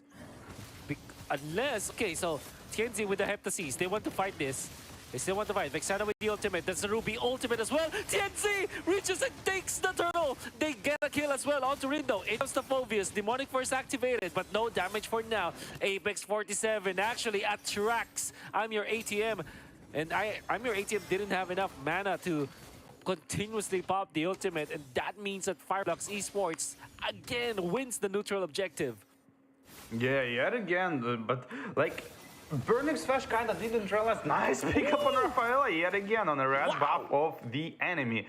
Burning Splash kind of didn't realize that Nolan is on the purple buff and he's farming his purple buff and he's not on the turtle, so they kind of should rush this turtle and yeah, and they was taking it slowly, which required which opened the window for Alien to come here and spin his ultimate, and Nolan is there, so yeah, I don't know, they taking it slowly, but should they? A lot of gold advantage now for Fireflux in the early stages, and I wish I knew the answer to that question is, should they be playing this in a different pace? But unfortunately, Burnix Flash will have to suffer this. Okay, they want to go for Amir ATM, commits the flicker for now. The turtle coming up soon, that's 20 seconds. Rindo finds TNZ. And that is actually retribution coming out from Rindo. And all of a sudden, Owl is here. They want to push. It's not going to be enough. For now, though, Daytona's Welcome connects on to Apex 47. Very tanky at this point, but eventually goes down. Not much at the expense of Burnix Flash. Yeah, this finally turtle might come for burn here, third turtle, but I'm kind of surprised. Last Insanity was used just to run away, but still decided, just like last game, went aggressively on exploding on 3 people, but result in almost nothing. Nolan goes in just to finish off Rafaela yet again. Low HP, Barats 1k HP going into the base, using his retribution just to slow down, and good dragging Nana into the turret range, which forced both passive and the flicker, which is good from one side, but meanwhile turtle being farmed as well.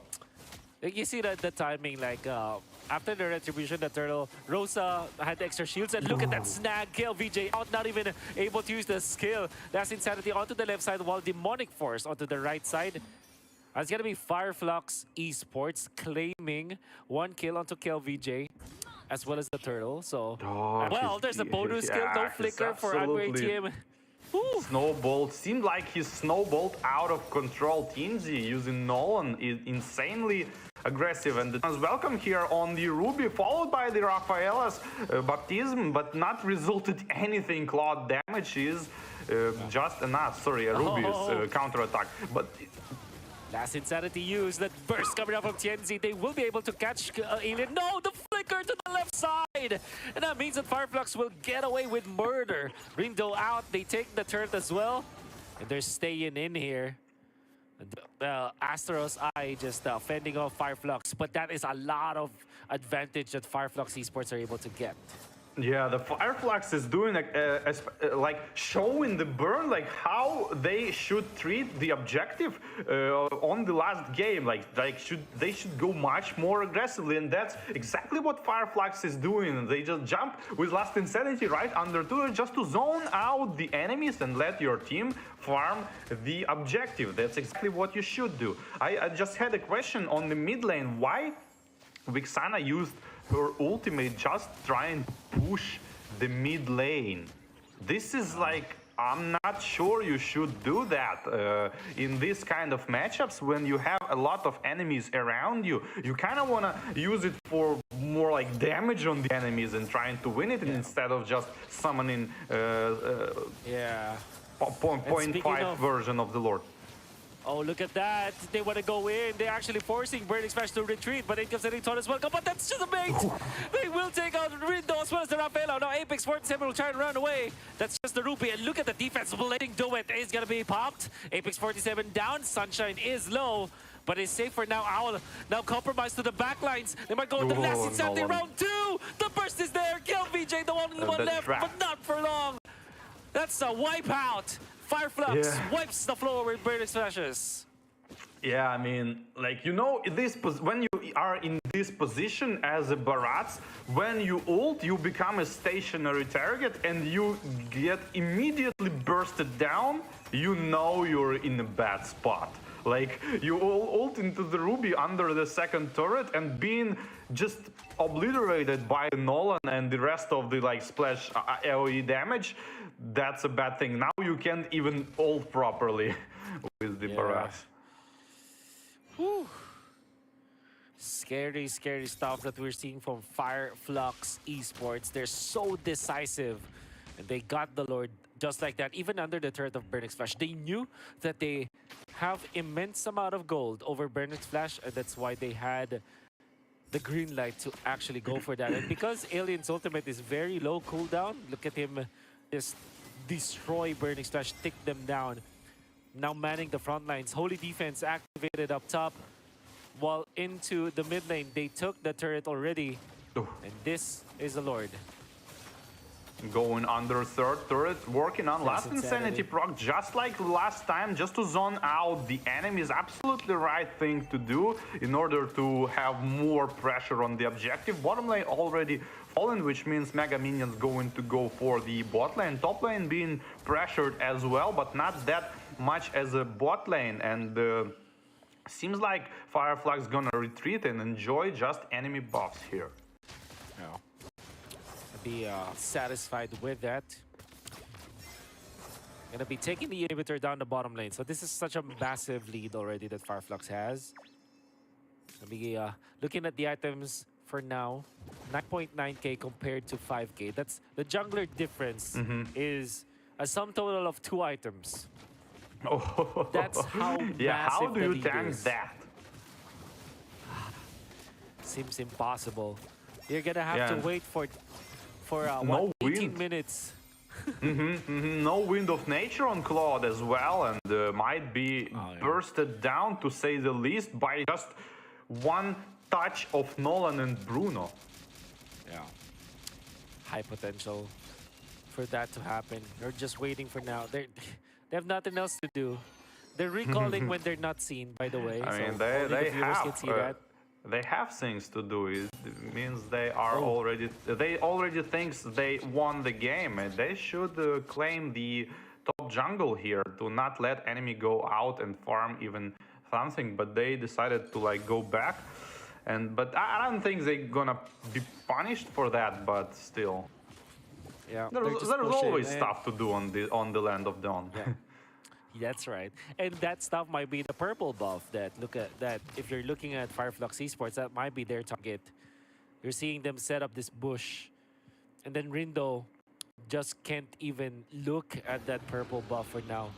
Oh, he's gonna step in. This is crucial. But then Fireflux says, okay, we don't need that purple buff anymore. Let's just go for the Lord. Look at how quickly they're taking it as well. Yeah. So Nolan fast. is just spamming every bit of damage he has. Nolan, I mean, Lord gonna spawn in 20 seconds. That's Nolan probably gonna farm the jungle here and prepare themselves for final attack here. Going for double minion, then go for purple and probably on the top lane where Fireflux already waiting here. Slowly. A slow, steady push from Fireflux. Scary. It's very, very scary. Up top, they're pushing the lane. Bottom lane, there is the Lord that was on his lonesome. Good so-called teamwork. And Astro side, there's a lot of displacement from Burnix Flash. Fat minion of waves up top, as well as the bottom. And this is going to be a crucial push. Rindo doesn't have the proper amount of stacks for now. They're going to take out the Vexana ultimate like a boss. As easily as that. And they are able to push the turret up top. Yeah, and meanwhile on the bot lane, Lord is already on the base being farmed by the Claude here, and all of minions are farmed. Mid lane minions coming into mid lane, and Bruno already started working. Baraz here trying to use his second skill on the Bruno, but not gonna happen. All inhibitor turrets fallen. I'm offended, plus flicker initiation, plus last insanity on the Fovius here. Fovius dies already, not even able to use his own ultimate. Minions spawned and being farmed. It's a crystal game. Gonna be 3 hit on Vexana by Bruno, already fallen, and the Ballista low HP is still available for Fireflux to push the crystal, and the 4 people dead, and it's gonna be the game number 2. That is Fireflux Esports with 2 back-to-back dominating games to sweep Burn X Flash in a snap, in a flash. They're all gone, and Fireflux are just they just came out to play War Barbie. They just showed us how dominant they can be in the Land of Dawn. Yeah, they truly are. They deserve this victory because they just showed the class here, and they just better players in this game. I mean, this best of 3. Yeah. Game 1 was definitely also a draft issue, an early game issue for the side of Burnix Flash. But this game number 2, it was quite tricky because it's definitely winnable on their side, but it's just that a lot of disasters happened after one another, and then they couldn't recover afterwards. We could see through the highlights what happened. The first turtle of the game is very important, as and the second as well, as Tianzi secures that. Even when he had to go to the purple buff, he was just in time for that play. Then you can see Rindo committing the ultimate and then connecting with a kill onto just Apex 47, but they weren't able to push the turret afterwards. Yeah, I feel like a small frustration action here for Burnix Flash, because it seems like they are not fully committing into their like using their skills into the enemy. They kind of like holding half of the skills, and that's where the damage is not being able to connect on the enemy.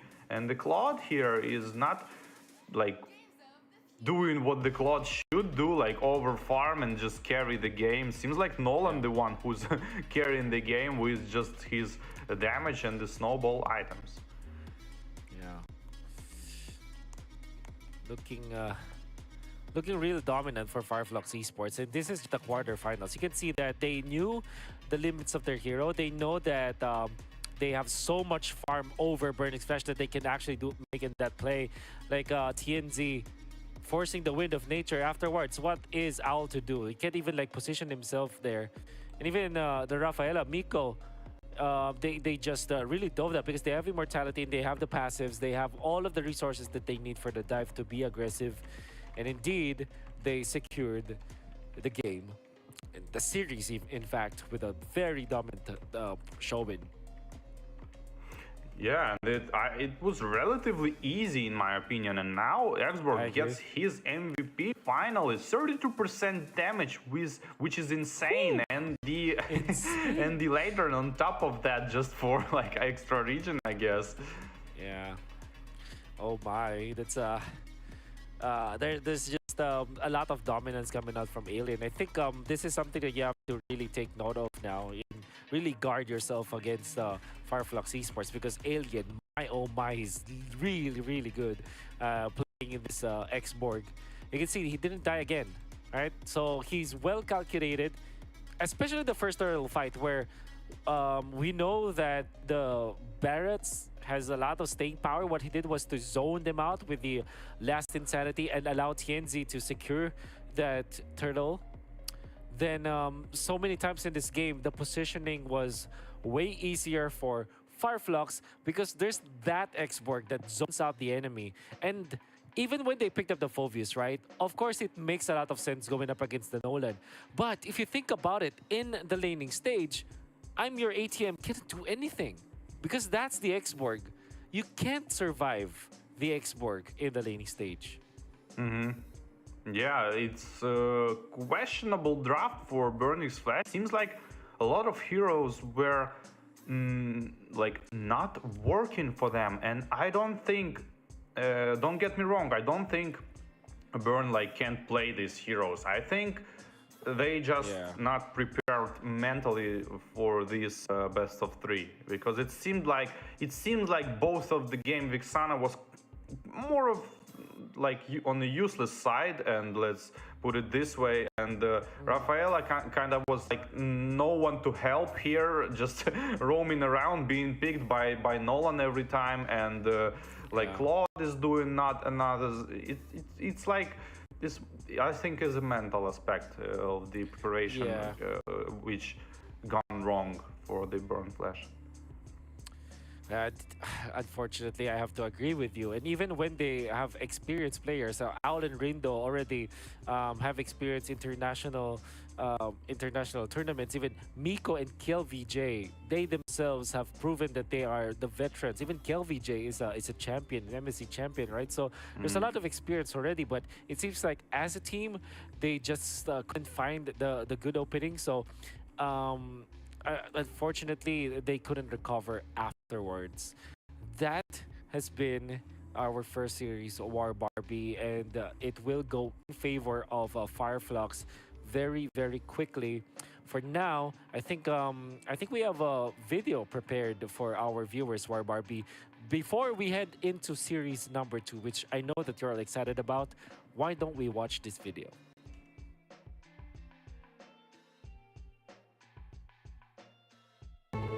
In a world that seeks a balance between metaverses and healthy lifestyle, video games and traditional sport, live shows and web entertainment, we found the only way to harmony. Introducing a new era in the realm of sports, Phygital, a revolutionary fusion of the physical and digital worlds. This is an unparalleled mix of the most exhilarating and dynamic youth sports disciplines, all integrated with popular video games and cutting-edge technological devices.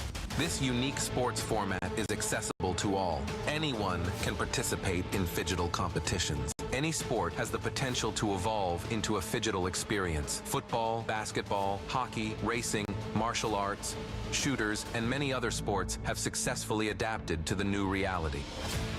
The 2024 Games of the Future is a global multi-sport event that represents the pinnacle of Phygital sports worldwide. The event is attended by best clubs and teams, bringing together 2,000 participants from over 100 countries.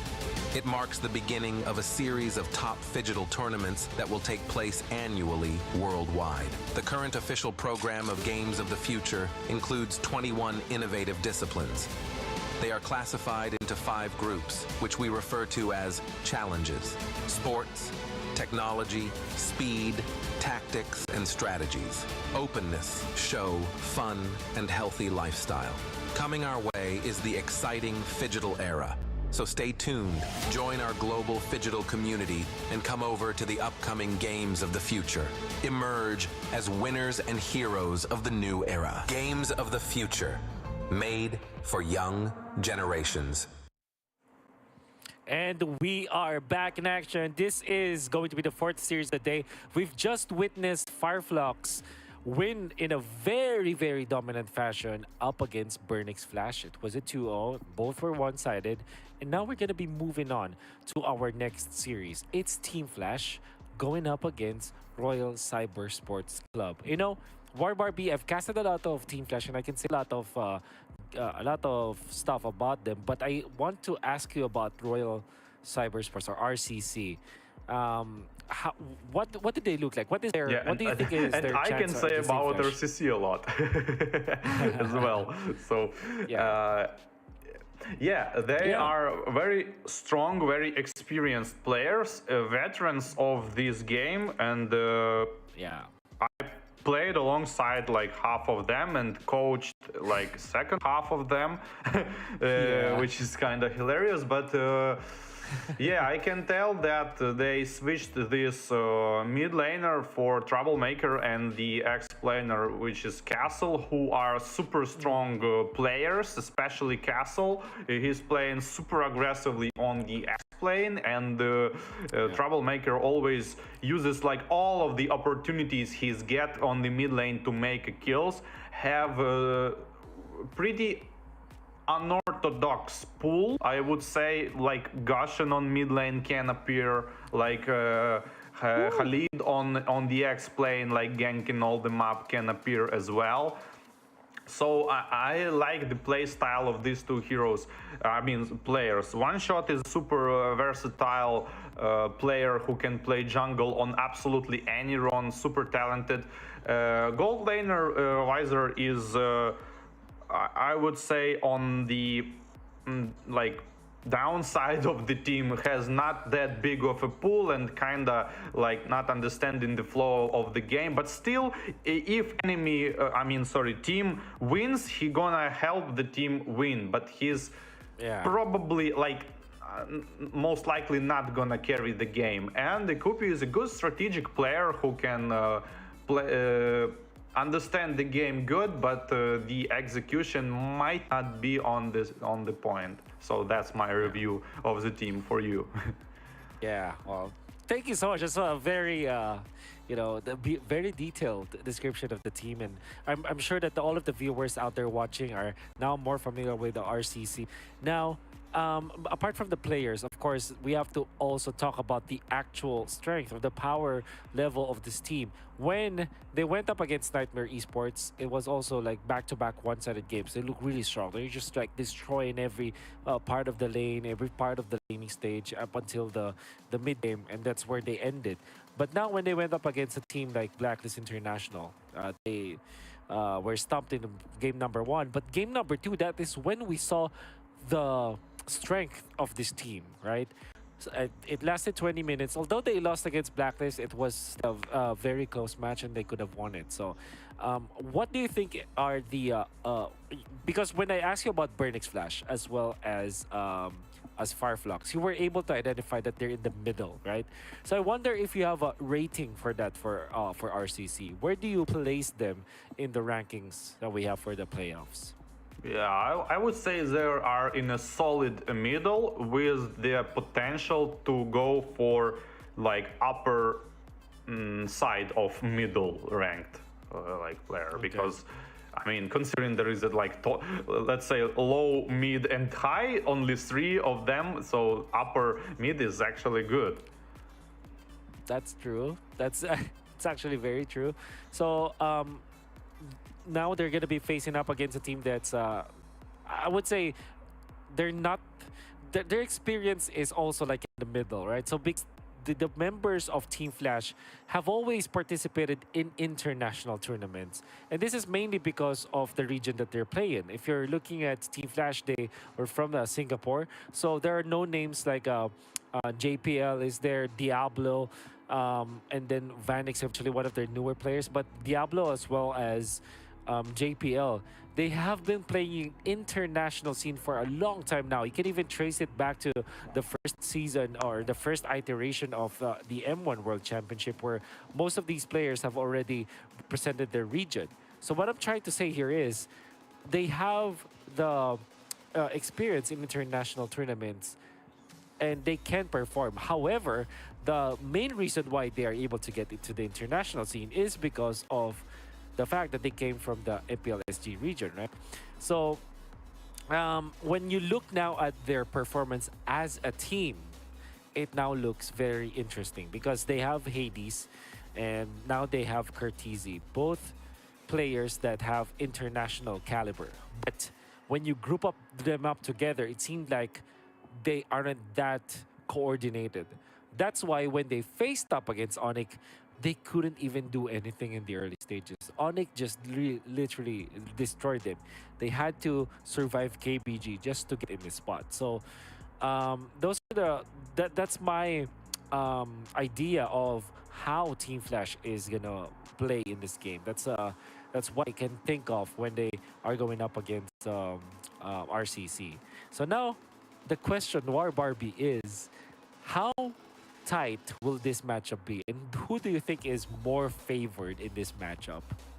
Oh, I think RCC are the slight favorite in this matchup, just because of confidence coming from the 3 of the 5 players and the strategic aspect which might occur from the captain of the team. And yeah, I think it's going to be enough to win the game, but if Flash aggressively win the mid lane, they are going to be favorites. So I'm not quite sure what to expect from the team. But if they go into like control the mid lane a lot and slightly pressure jungle and not lose the signed lanes, so I think they're gonna prevail on RCC. Yeah. It just my call goes because I not quite have a lot of information how they're gonna play the game. Okay. And that's good for the region, in fact, for the region that they came from, and obviously, they're the home crowd favorites, if I'm not mistaken. Will we consider them the home crowd favorites now? RCC? Yeah, RCC. No, I think Deus Vult was the Deus home Vult, crowd yeah. favorite, but you Yeah. never know. Never So know, the we never preparation know. again, we saw like Yeah. Deus Vult lost Homeboys, and it seems like Yeah. Homeboys prepared well. I would say prepared respectfully for the Deus Vult, which we Yeah. couldn't saw from the Deus Vult. Not really, like seemed like underestimated the Homeboys. So if Flash not gonna underestimate RCC, and they actually like review Yeah. a lot of matches and think about like draft ban and the how you should approach game and in the right way, like Yeah. like in the wrong way. I mean, you can like do like, okay, let's draft this thing and just wait for the late game. This is not how you draft. Like, so if they're not Yeah. doing this kind of mistakes, I mean, they Yeah. might prevail. Yeah. And if we look back at Team Flash, right? We already talked about both JPL and Diablo. I want to also bring up like Hades as well as Cortese, because now I know a lot about these players, and I've actually had a chance to talk to and handle and actually train Hades. I've worked with him before, and he's one of those players that has not been really the favorites when it comes the actual favorite when it comes to like the jungle choice in the Philippines, just because of the fact that there are so many good junglers in the Philippines. But when he went to Indonesia and now when he went to Singapore, he's actually one of the better junglers out there. Now, I think he shown when he became an import from other regions, because now he has shown that he can play utility junglers as well as assassin junglers, right? So there's a lot of flexibility for Hades, and I'm excited to see how they perform. But most importantly, Cortese. This guy is a very experienced player, and if you don't know, Cortese is actually part of the team that eventually got into the M2 World Championship. Yeah, but he was part actually of the M2 World Championship representation of Omega. So Cortese is a veteran, and he's really good at playing, and he transferred from the EXP lane to now the mid lane, and he really can perform for the team, and he really shines in many important moments. I wanted to bring the thing you said about being good at assassins and also being good on the utility type of junglers. I think this is a mistake we can see a lot of times when player is like extremely good on assassins, like he's like his micro skills like top notch, and and suddenly his team like decide for him to play some like utility type of hero. So I'm not sure it's a good idea if you have such a good player. Like imagine like Lancelot just carrying the game, or like just carrying the game to just help your team carry the game. And so I hope we're not gonna see this kind of exchange in the draft, and we'll see the full potential of the assassins. I would love to see that. I share the same sentiment, man. I do want to see more assassins played by the junglers. I just love seeing that kind of dynamic where they're trying to really out-rotate their opponents and then burst down, the squishy supports. However, it's just how the meta game works now. If you are a jungler, you have to be prepared to play both assassins as well as utility jungler. You just cannot compromise anymore, because depending on the situation, a utility jungler will be much better, and depending on the situation as well, an assassin jungler might be the better choice. So I think that overall, for the jungler, as much as I would love to see more assassins played in the jungle role, War Barbie, you gotta have to really consider studying how to play the utility junglers. It's just Yeah, how yeah, it is sure. now. If I mean, and Ruby and Arlot type of heroes, if there's this kind of heroes in the enemy team, I absolutely understand the not willing to go for the jungle assassin. But yeah, I was thinking about at least me, I saw this kind of sometimes like they go with these barats like for like no particular reason for go to barats, and just because meta dictates like we go in barats. And yeah, I was thinking about this Yeah. kind of drafts. Yeah. I'm excited to see the drafts eventually. I don't know when we should start the draft. I think it's gonna be coming pretty soon. I do want to talk about some of the other heroes that needs considering. I think that Ruby. Well, wow, that's I think that we're on point actually, War Barbie. But anyways, we already know how strong the Ruby can be from this previous series, and maybe that is also a priority for both these teams. And this is RCC, that's One Shot, that's Castle, that's Troublemaker, that's Wiser, and that's Goopy. What can we say about this team, man? What else can Yeah. we say about the team? I mean, It's a strong team. Mostly decided now I mean, the draft gonna decide a big part of it, but yeah, I think they have a lot of potential to prevail in this matchup. But yeah, let's mention this topic after the draft, probably. yeah, for sure. We are seeing Team Flash. That's Vanix, JPL. You have the two Filipinos, Curtizi and Hades. And of course, one of the Singaporean veterans, Diablo. Always been part of this, of the MPL Singapore scene, and always have been representing the region so well. So you gotta have to be excited about that team. Now, when we look at the composition that we are seeing from Team Flash, one thing that I do want to note is that Diablo is not your typical kind of explainer that will just settle for those standard pickups like your sustain heroes.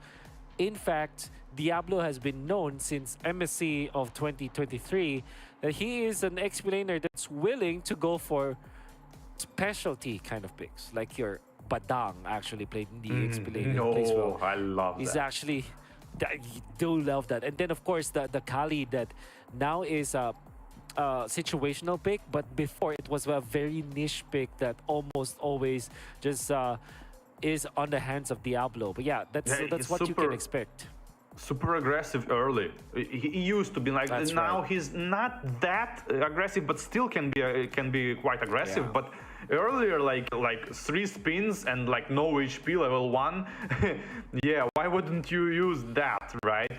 And yeah, I like that. I hope we are going to see one of these 3 heroes like Badang, Khalid, Terizla, because I like when people play good with these 3 guys. Yeah. So, do expect some weird pickups now in this particular matchup. I wonder though, is RCC a team that's also like very experimental when it comes to their draft? Would we see some random pickups in the upcoming series, do you think? Yeah, we saw one already. We saw Tesla roam actually, and went really good. I mean, to be honest, I think against that kind of like enemies didn't understood what to do with this kind of pressure, and this was one of the reasons why Tesla works so well as a roamer. So it might be not that effective against the team who understands better what to do with this kind of early game aggression. Yeah, that's being said, but still Terizla was a good roamer in the game. So yeah, we might see pretty good pickups, because we already saw on a different tournament, I believe on M5 wild card, the Troublemaker was actually playing, and they went for like mid lane Gaussian with Petrify and jungle Lapu Lapu, for example. So yeah, Hellcard was an opportunity for them as well. I knew they could pick that. I'm not quite sure they're gonna do this in this game, but there are chances, if you ask. Yeah. which makes me very excited about this matchup because maybe this is the time where we really cannot expect some of our some of the heroes and the pickups. Like if I remember correctly, well, I do remember it when Burnix Flash was facing up against Onyx, they picked up the Barats early on. It wasn't a jungle Barats. It wasn't an EXP lane Barats. It's a mid lane Barats that Curtis Z picked. It lost, however. Unfortunately, it didn't work. Well, it was a high caliber team like Onyx. But my point is, there could be exciting heroes that will be picked up that's out of the meta. But there can also be heroes that are in the meta but played in a different manner, like the mid lane Barret. So this is a really exciting draft that we can expect from the two teams.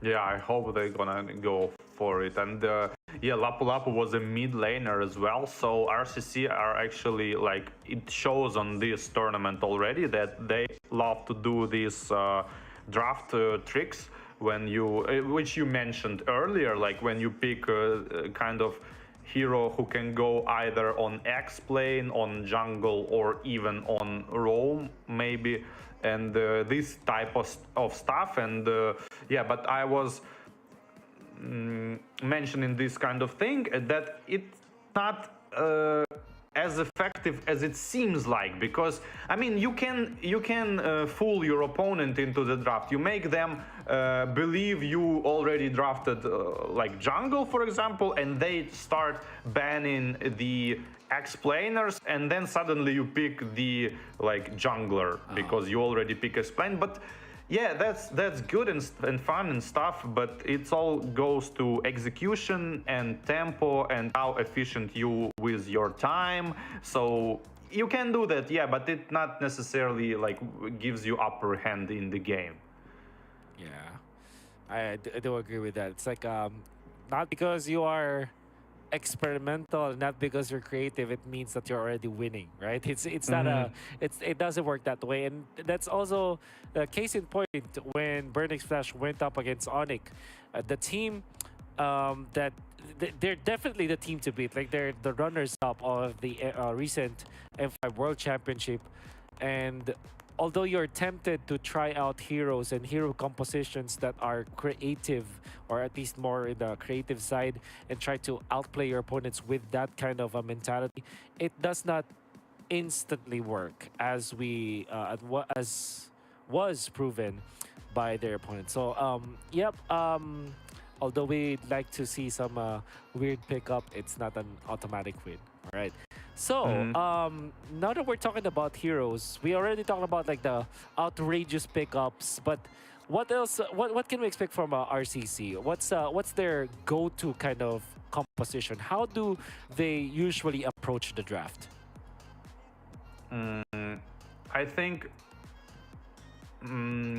they more on like patient side on the mid lane. This is, I think they are missing this kind of aggression on the mid lane, but they went for Kaja already, which is like, I don't know, it was so like questionable game, because like when enemy doing like big mistakes, it's pretty easy to initiate on them, right? If somebody just casually run around, you just flick in and hook him, Divine Judgment, and there's a kill. But what if like enemy play actually better like against this type of hero? So this is the open question still, because enemy team in that particular game was making a lot of mistakes which open windows for initiation. But what if the more experienced team is going to like zone out and outdraft them?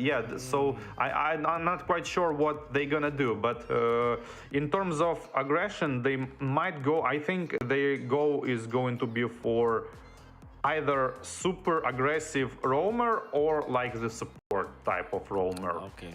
This is a mage is just gonna feel. Yeah, I think now the converse, when I look at the games of Team Flash, and then when I look at specifically the player Curtis, they find success around Curtizi if Curtizi plays poke heroes or those heroes that are kind of stationary, just sits in the back lines, you know. Obviously, Curtizi can play the aggressive mages, but I think when it comes to like what is the more reliable kind of playstyle for Team Flash, you have your mid lane onto the back lines, just going for poke, going for those nuke type of damages that has a lot of this distance, and he really outplays his opponents like that. That's where they become successful. So I would assume that it will be a little bit slower as well for Team Flash. You know, they're gonna just take it patiently this time. They're not a very explosive team. Even when they're called Team Flash, the way that they're playing right now is a little bit slower compared to other teams. So maybe that's what we can expect from Team Flash. Yeah, that's interesting. Actually, opens up the window for RCC to kind of draft more aggressively and maybe go into their jungle earlier and gain some advantage at that department. We'll see what team is ready for this, because if you're RCC, you're watching the matches and they like, okay, they're doing like this slow draft, so let's just go aggressive. But on the Flash side, they might watch RCC games and like, okay, they want to go aggressive like early, we shouldn't go. So it's more like a mental games. Yeah. It's always like that. Now, I can't wait to see the draft actually, because I'm excited to see how they will approach this. I will be quite disappointed if it will be like just a standard game where you pick up Vexana versus Nana or Valentina versus Saweria. Then you're gonna see like perhaps like your typical Yuzhong Lapu-Lapu in the XP lane, a Barretts versus Fredrin, which is, by the way, very highly likely in this particular matchup because it's an elimination game anyways. But that is how we that's just how this dynamic between two teams might happen. Yeah, interesting. Can't wait to see especially Badang on the lane going like full damage build, focusing mages and gold laners and maybe assassins jungle as well. Like, you know, if he gets his items early, he gonna just one-shot people with his ultimate, and I'm stoked to see that. Yeah. Okay, I think so much of our viewers are actually like interacting with us. They're listening to us for quite a long time now. Once we are waiting for the game, please be patient with us, guys. We do not have the power to start the game immediately, and we do hope that you'll remain patient with us. We're just waiting. Okay, I'm gonna start the game right now. Okay. Oh, it started, but we can't see. That's right. You just have to imagine for now. Okay. Why don't we look at the other teams that are successful, man? I'm just gonna ask you because we've been talking about the teams that we are casting, but in a way, we also have to talk about the other playoff matches because, for example, when Twisted Minds won against Burmese Schools, when Burmese Schools won against Twisted Minds earlier, they will be facing up against a team like RQ Hoshi.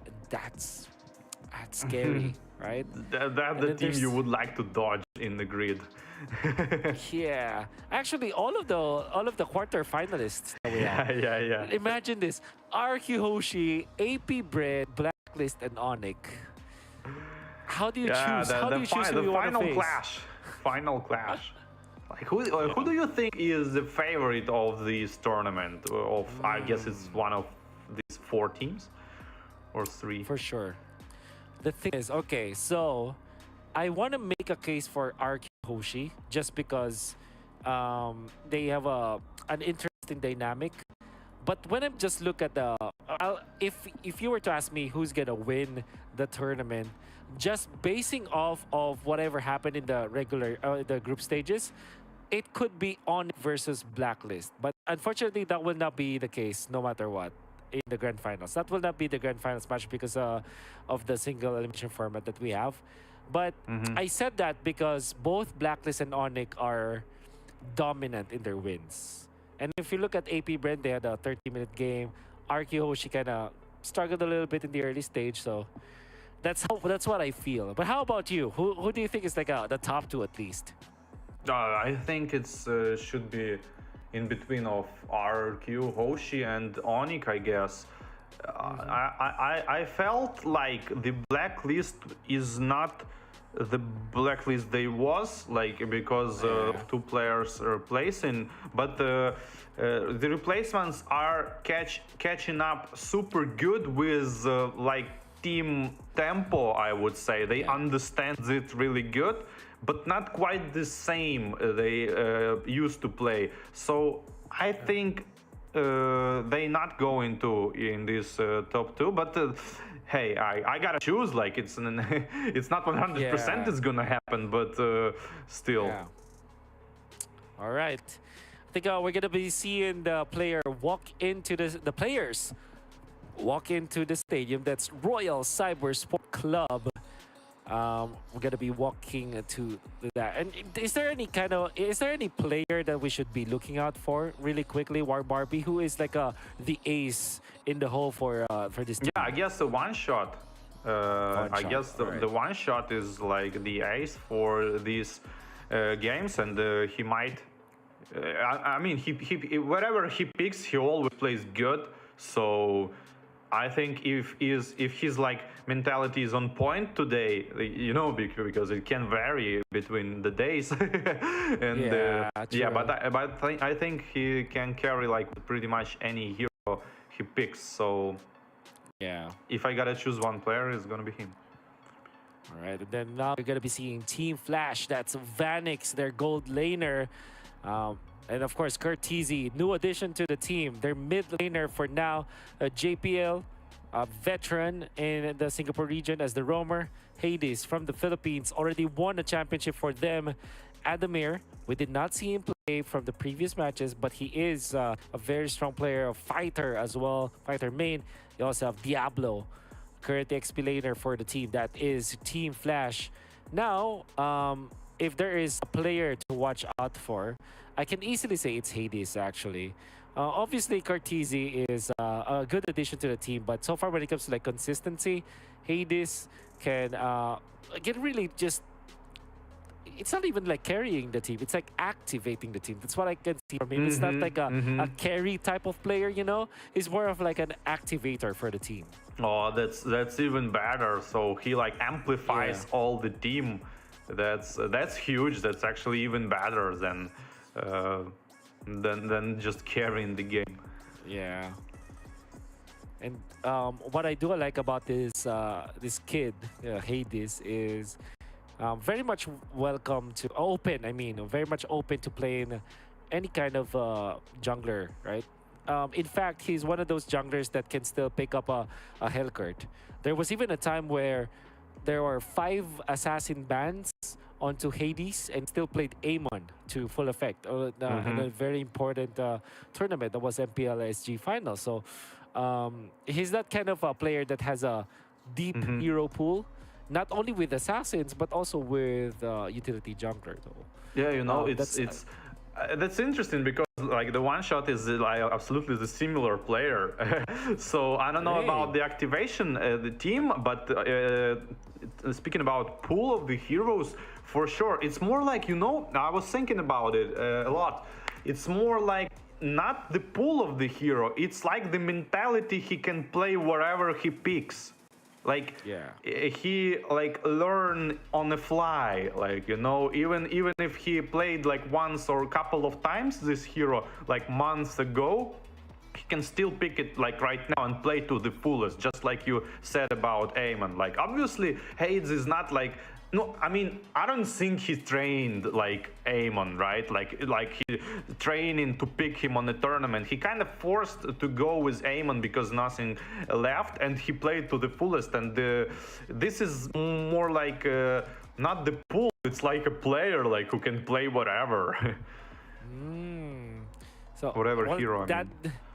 That is a very interesting dynamic now, because we can see like there could even be a point where the junglers will not be the priority anymore, right? Because when we look at the previous series that we were able to cast, and when we were watching the other series, junglers often get picked up as the first 2 picks, be it blue side, be it red side. It's like one of the priorities. So maybe this is the series where we can see the junglers being flexed or junglers being picked last. So that's a very, very interesting dynamic. Yeah, that's interesting what they're gonna do. I mean, there's no reason to block some of the junglers. I think we're gonna see like all of them opened. I mean, I don't know, maybe Nolan, no. Okay, Joy is obviously gonna get banned, but Nolan, like, I don't know. Yeah, how about Arlott? I guess, you know, are we still in that realm where the Arlott is like a top ban? Not the top ban, but like it's more of dependent on the team, I think, because we already saw the game before that one, that Arlott is being like absolutely ignored and like didn't even get banned on the additional 2 bans and was picked much later stages. So I think it comes from like the homework when you just watch the your enemy team play and you decide, okay, Arlott is doing like quite a lot, so we're gonna go with ban. Ooh. One of the first few times we're gonna see like Ruby being banned at literally the first ban. So slot number 1, that's gonna be Ruby. CC from Team Flash. You know what? If we look back at the previous series, it seems like CC is not even considered by yeah. Last games it was like what, Augsburg. We go Augsburg. I don't know about CC. Augsburg the one who carries the game, but yeah, in the whole tournament, CC was pretty much a big part of a lot of teams' victories. Yeah. So that is going to be the ban for RCC. It's the Nolan, so they might be eyeing the Joy, but this is more of considering what Hades can play. And then, as we mentioned, he's an assassin main. Matilda, the ban for Team Flash. Is this a Joy ban for RCC? Yeah, it might be, but the Joy, they might leave Joy for the first pick threat, and they'll make Team Flash ban Joy, I guess. So I would love to see Team Flash like, okay, take Joy. We're gonna go like, I don't know, Kaja, Franco. Yeah, of course. I would love to see Franco. Yeah, we haven't seen a lot of Francos, and we know that it's it's one of those. Yeah, typical answer to the assassins. And it is and the Joy on top of that, right? That's true. That's very true. So Team Flash might just ban out the Joy just for safety, but that means that the Guinevere is going to be open. Is Guinevere a hero that RCC likes to play as well? Yeah, I think they're gonna go for it. Maybe not for the first pick, but the second and third for sure. Yeah. No, the Faramis. Oh, the baiting, the trades. Yeah. Gonna be Joy as one of the top priorities out there. But like we said, there's always that potential to go for the Guinevere, right? So it could be the priority here for both teams. Just waiting for it. I think Team Flash are not gonna be picking up their jungler per se. In fact, they might just pick up something like Barrett's when that happens and then just flex it once again. I think Nana has been the priority now for many teams. There's the Joy, as expected. Nana have a lot of damage. Like when she get like what, 2 items, 3 items, she pretty much one-shots even the tanks, even the fighters. Yeah, the Joy. I like that. Yep. I like that. Of course. Gwyn Nana, maybe for Team Flash? Yeah, maybe Nana, but I don't know about Nana now because of the Joy immunity, maybe. Like, I don't know, the Harriet for the gold probably. Interesting. Straight away, exactly. Team Flash just literally doing what Onyx did to them. A priority on the Harith. But the Harith is obviously a hero that can take down the Joy. You just need a lockdown. There's the Terizla, what that could be. The Roam Terizla, as you mentioned. You need a proper lockdown on this Harith as well. Like typically, you still can go for the Nana if you are RCC. And you're just gonna be hoping for the best because the thing with well, they went for Lilia instead. Okay, so that's Yeah, why not? that's off the table.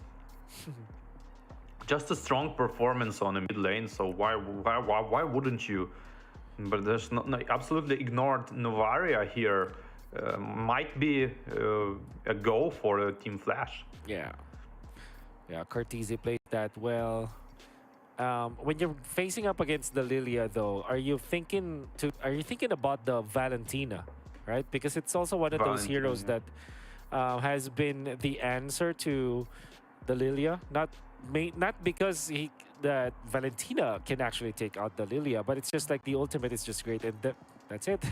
Valentina makes a lot of sense actually. Against Rizla, like always, if they have these BCCs, like we already saw the Grok versus Valentina, and eventually like Valentina steals the ultimate of Grok and doing even better ultimates than the enemy Grok, so that's always a big factor, big factor. But the player on the Valentina, I mean, in this particular case probably understands like everything about this kind of stuff, but yeah, you know, we saw at least you saw at least some time when Valentina like don't fully understand how to use like Grok ultimates, for example. Yeah, I do agree. So when it comes to the bans now, you're going to be looking at your typical answers to in the gold lane. So maybe, like the carry and the Brody. But it seems like at least for games of the future, teams are not looking at Brody anymore. They will prioritize the Claude even, going up against the Harith. Although Harith obviously wins that matchup in the laning stage. But in the latter portions, when you're already farmed up, you can actually melt down your opponent. So like, it could be a Brody or a Claude ban for Team Flash. Yeah, you know, absolutely understandable why the Brody is not being picked, because at least from my perspective, this is kind of like an assassin marksman. Like he really wants to like pam ult dead, and that's it.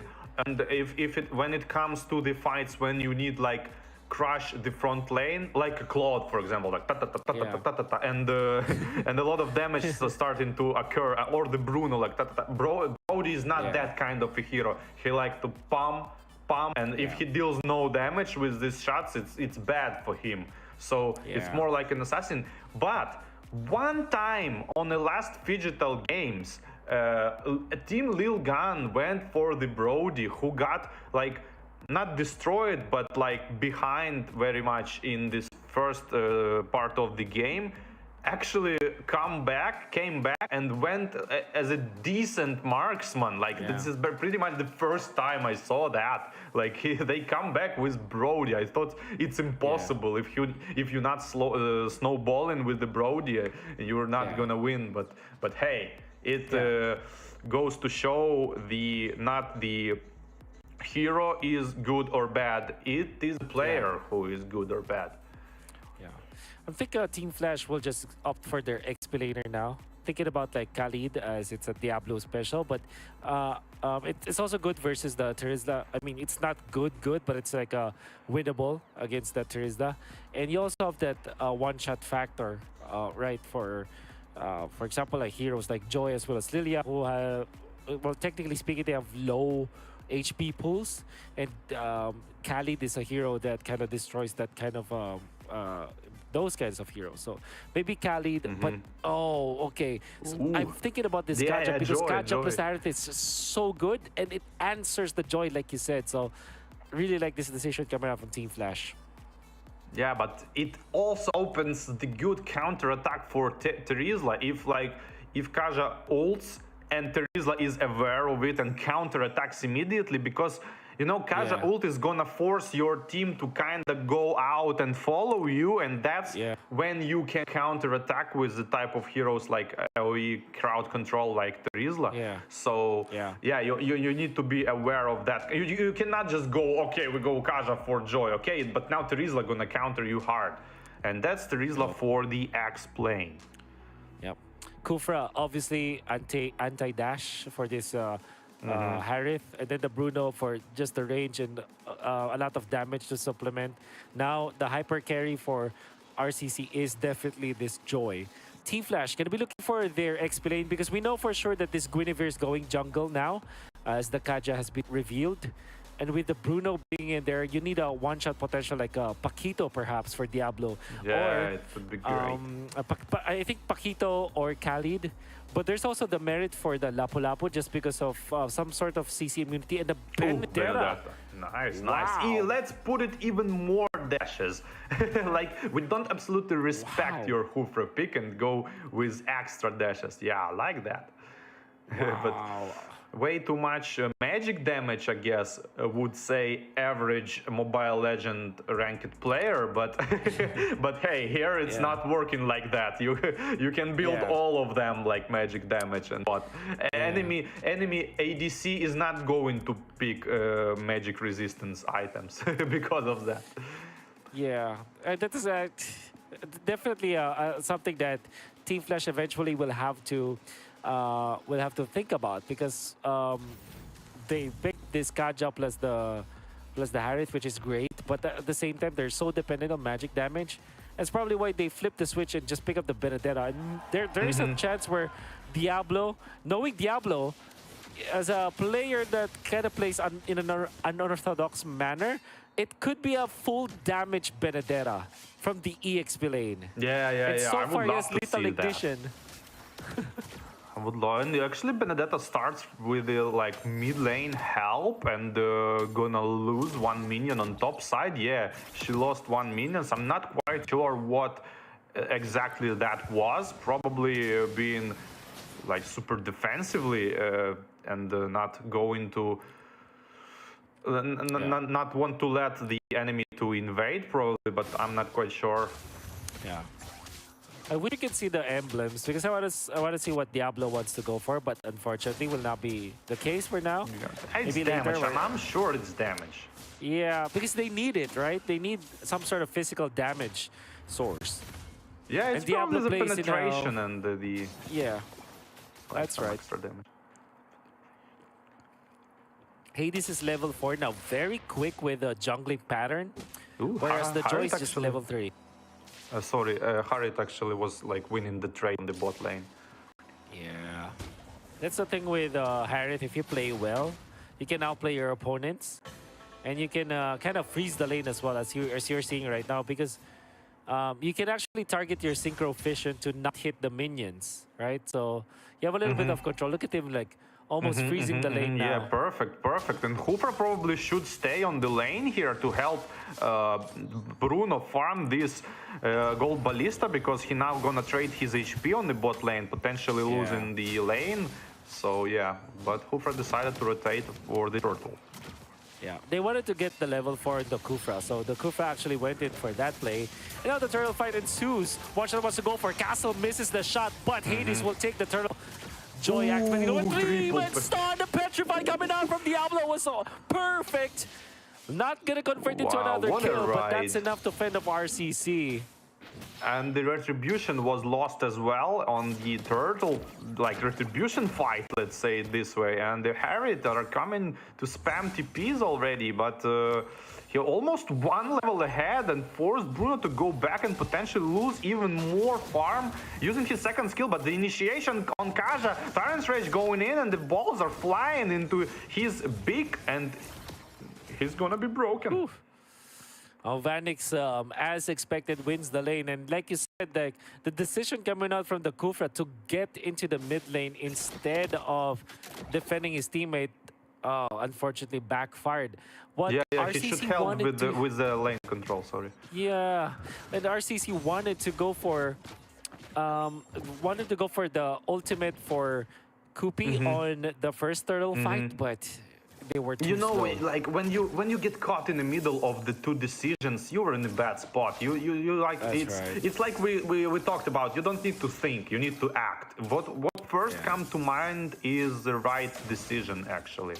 Oh, nice conceal of the passive. That's right. Jump from Hades not gonna land. But this is just to zone them out because they want to push. But in comes the Violent Requiem connecting onto the Kufra. It took a lot of time, but they took him out anyways. Let's go down, and the outer turret energy shields onto the bottom, given to Vanix. This Harith is farmed.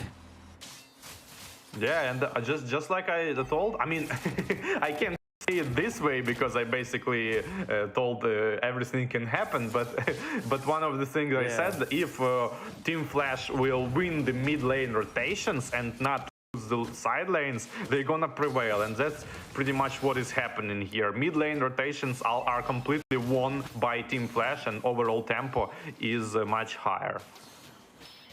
Oh, yeah. Hades securing the turtle, just as easy as that. That's the second turtle of the game, and already Team Flash is winning by a lot. And they're putting a lot of emphasis in the gold lane. You can see that they're zoning out Wiser. But in comes the jump. Purify is available for Vanix, activates it. Zaman Force now as well. In comes the Kaja with the ultimate. Now, Kufra with the ultimate himself, but will not be enough.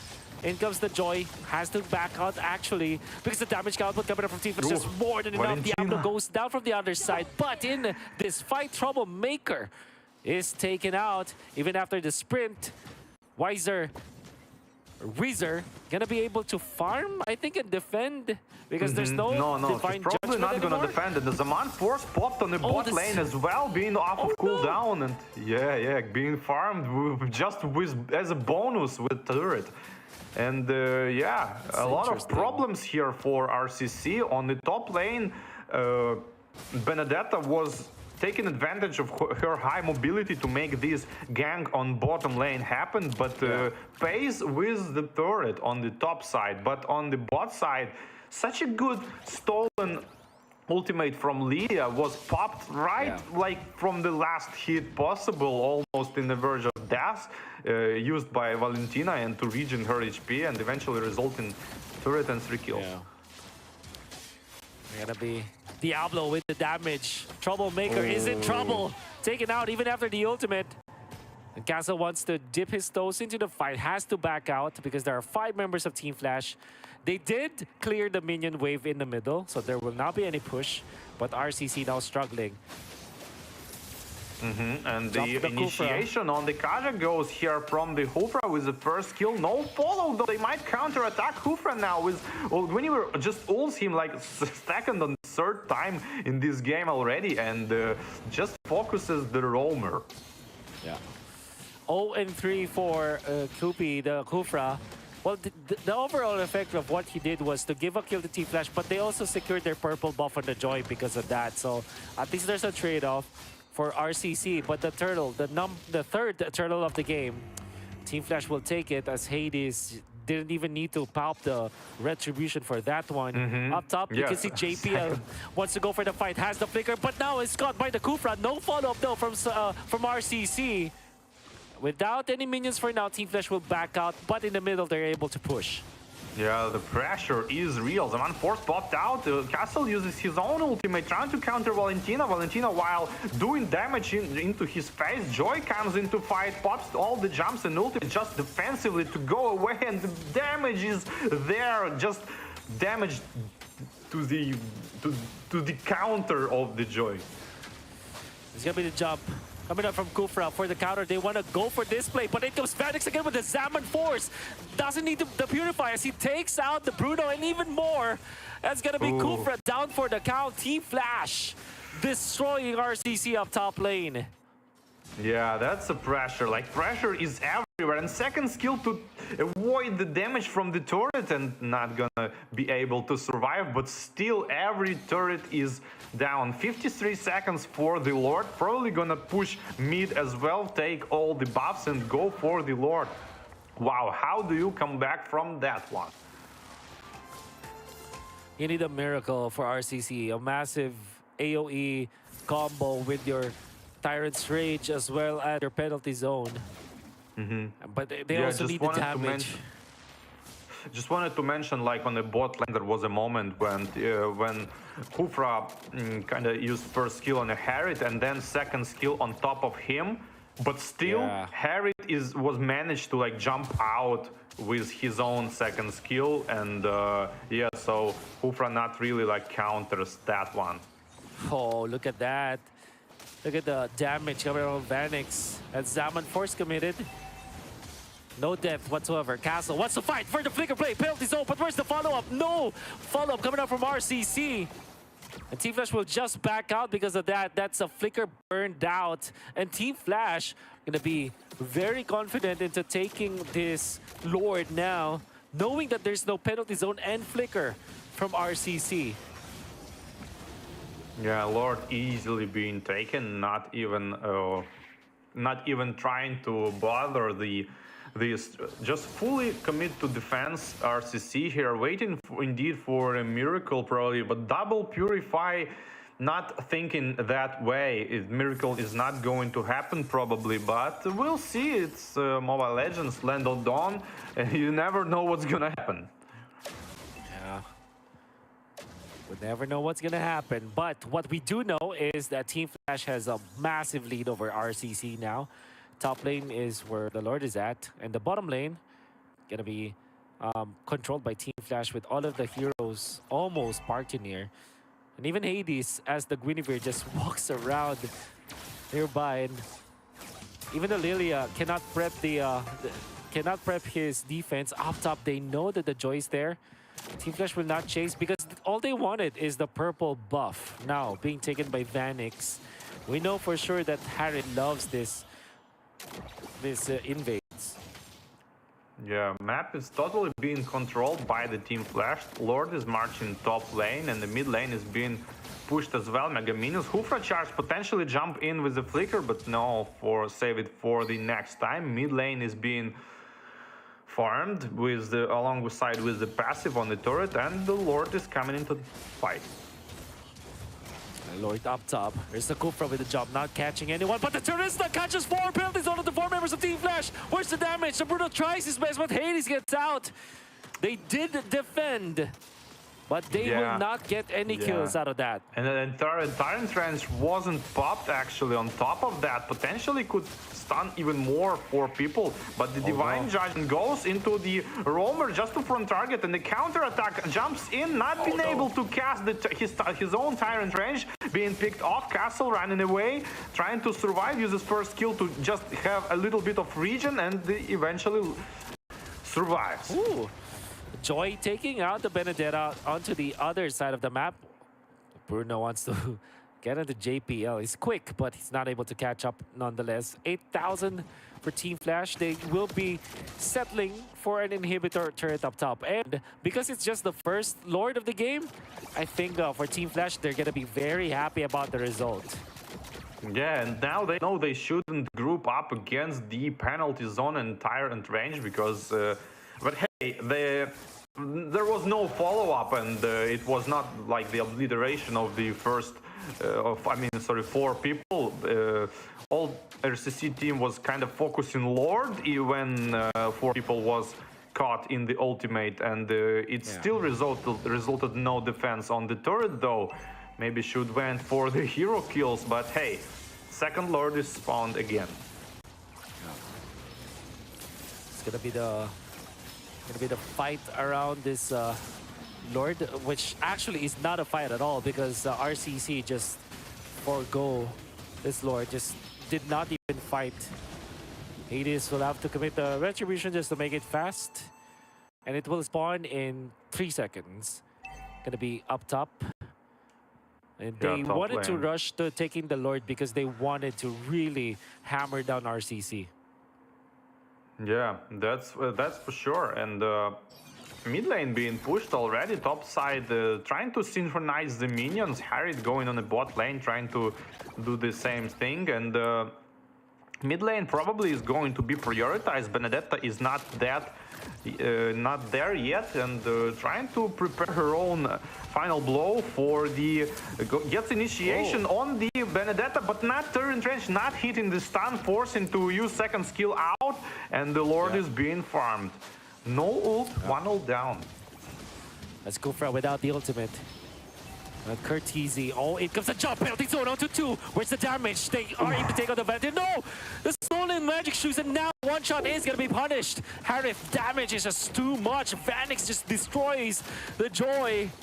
And what a clutch utilization of the ultimate coming out from Curtizi. Copying the black shoes to get out into safety.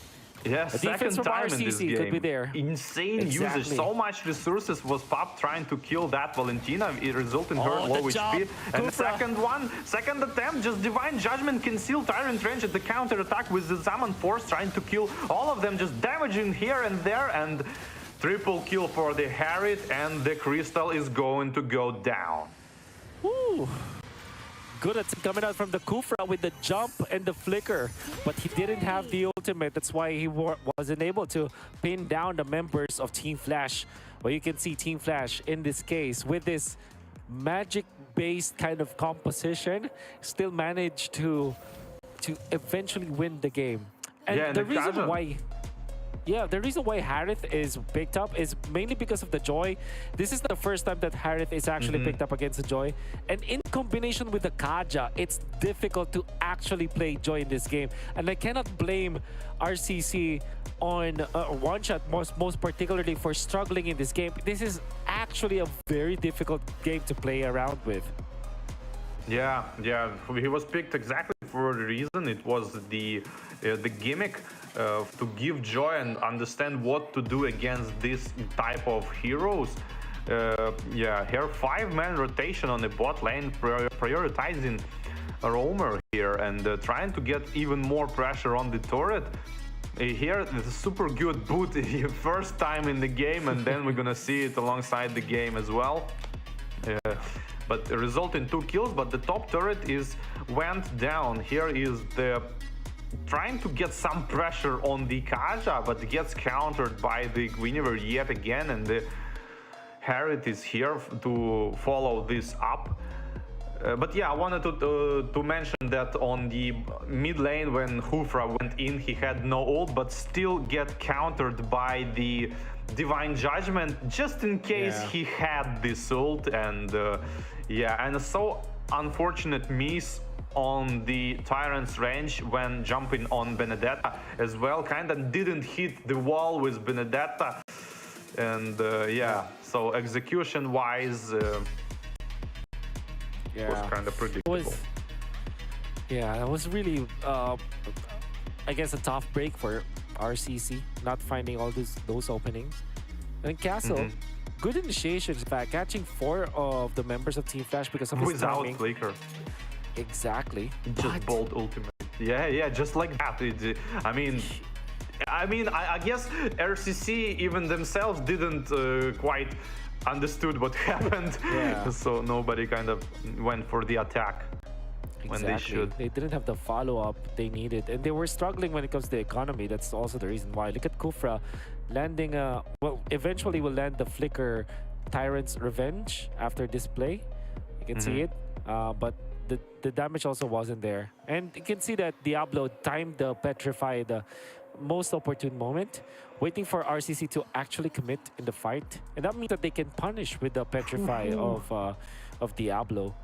12-0-1 from Vanix Harith. 34% damage dealt, 880 GPM. This is probably one of the best performances that we've seen from a player when it comes to the stats, right? So it's one of the more perfect showings from Ed Gold Laner that we've seen all throughout the Games of the Future tournament. So well done, Vanix. Yeah, insane gameplay, and from the minute 1 he already started to apply a lot of pressure on the opponent's gold laner, which was Bruno at this point. Every time I was watching gold lane, every time Bruno was like half HP and lower, and Harriet was like 75% like at minimum. Yeah. You see some of the other stats here. Unfortunately for RCC, they just couldn't find an opening. And Team Flash with his Harith Kaja pickup, they're looking very confident. So Diablo did go for the damage build-up, right? So we cannot see the actual emblems, but we know that when it comes to his items, I saw Heptases, I saw just full damage coming up from Diablo. And you can see the overall damage output of this Benedetta is actually very scary. Yeah, and the first usage of her final blow with the Petrify catching up 3 people on the turtle, which resulted the turtle taken and 1 kill on top of that, but it's insanely good. And when they went for the mid lane tier 3 turret, same thing happened, like ult, and multiple people get caught into the petrify. And but the follow-up, I want to point the follow-up differences from the both teams. Like when RCC gets their jumps in and ults, like nobody really wanna follow that. On the different side, the Flash jumps in, and like everybody follows that. Everybody follows that with the damage, and that's exactly what you should do. Yeah, that was very well put, WandereRID, because that's exactly what happened in the game.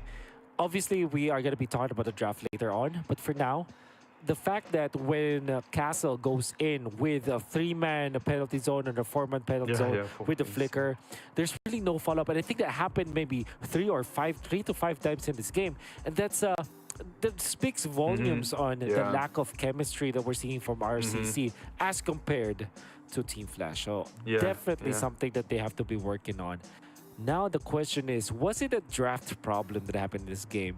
I would say that it's also the draft that played a lot of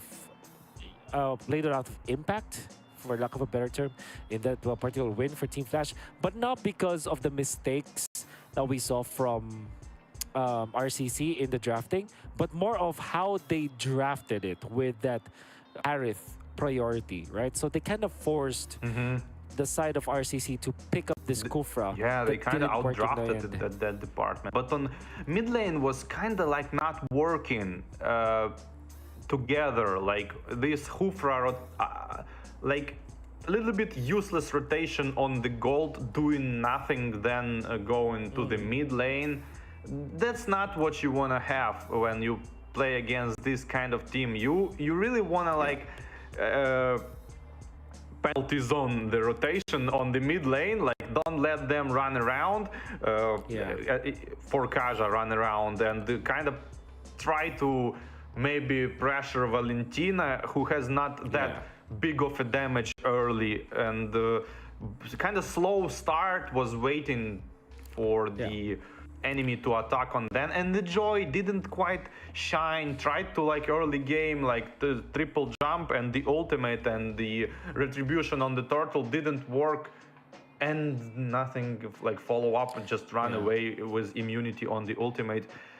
So like I don't think it's draft. I think it's draft. I mean, they didn't use the full potential of their heroes, so you cannot kind of judge the draft was bad. So I think draft is okay. It's more like Harry constantly pressuring the Bruno on the lane, constantly threatening. The Benedetta is using her high mobility advantage on the Terizla, always skipping lane, always going to help the team, forcing Terizla to kind of choose. He either gonna farm the wave or he gonna go to his team to help, which is bad thing to choose of, right? And so the mobility was on a higher spot for Flash here, and they used the full advantage of that mobility. Yeah. And speaking of taking full advantage of their heroes, when we're looking at this Bruno versus Harith matchup, although I easily say that it's a Harith favored matchup in the gold lane, there's always a way for the Bruno to actually win that lane. Yeah. Especially if the Bruno kind of, tanks some of the synchro fission damage and just stay in front of the minions. There is a potential there, right? For him to now be in the Philippines they call it freezing the lane, right? In that spot. Yes. I understand. So, agree. Yeah, and that's the thing, right? When you looked at this Bruno versus Harith matchup, there was a time where they literally gave up control of that gold lane. They just let the Harith win the matchup against the Bruno, which I think shouldn't be the case. And imagine if the Bruno has a lot. It was faster when it comes to becoming online.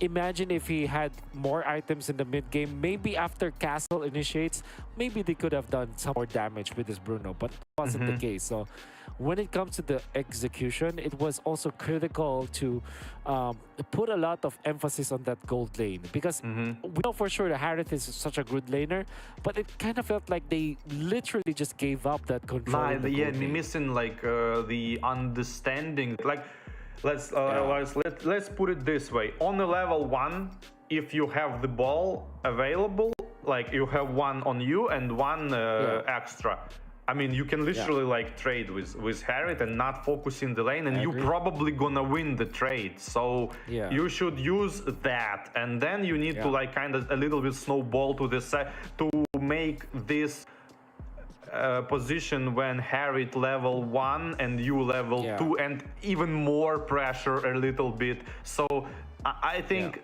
I absolutely agree on you, and I think it's with you, and I think it's a perfect point that Bruno kinda played passively and let Harith like harass him. That's kind of stuff. Yeah. So that's absolutely one thing that they have to fix now. And I think that, I do agree with you. It wasn't really just the draft that, or it wasn't predominantly the draft that lost them the game. It was more of the how they reacted to whatever it is that Team Flash is doing. So, of course, we have to give credit where credit is due, Barbie. We gotta have to say, like, Team Flash actually played so well that game. They played in a very coordinated manner. So much better from their previous performances in the group stages, and because of their more efficient and quicker decision making as a team and not individually, that allowed them to really win the micro and macro battle in the early stages of the game.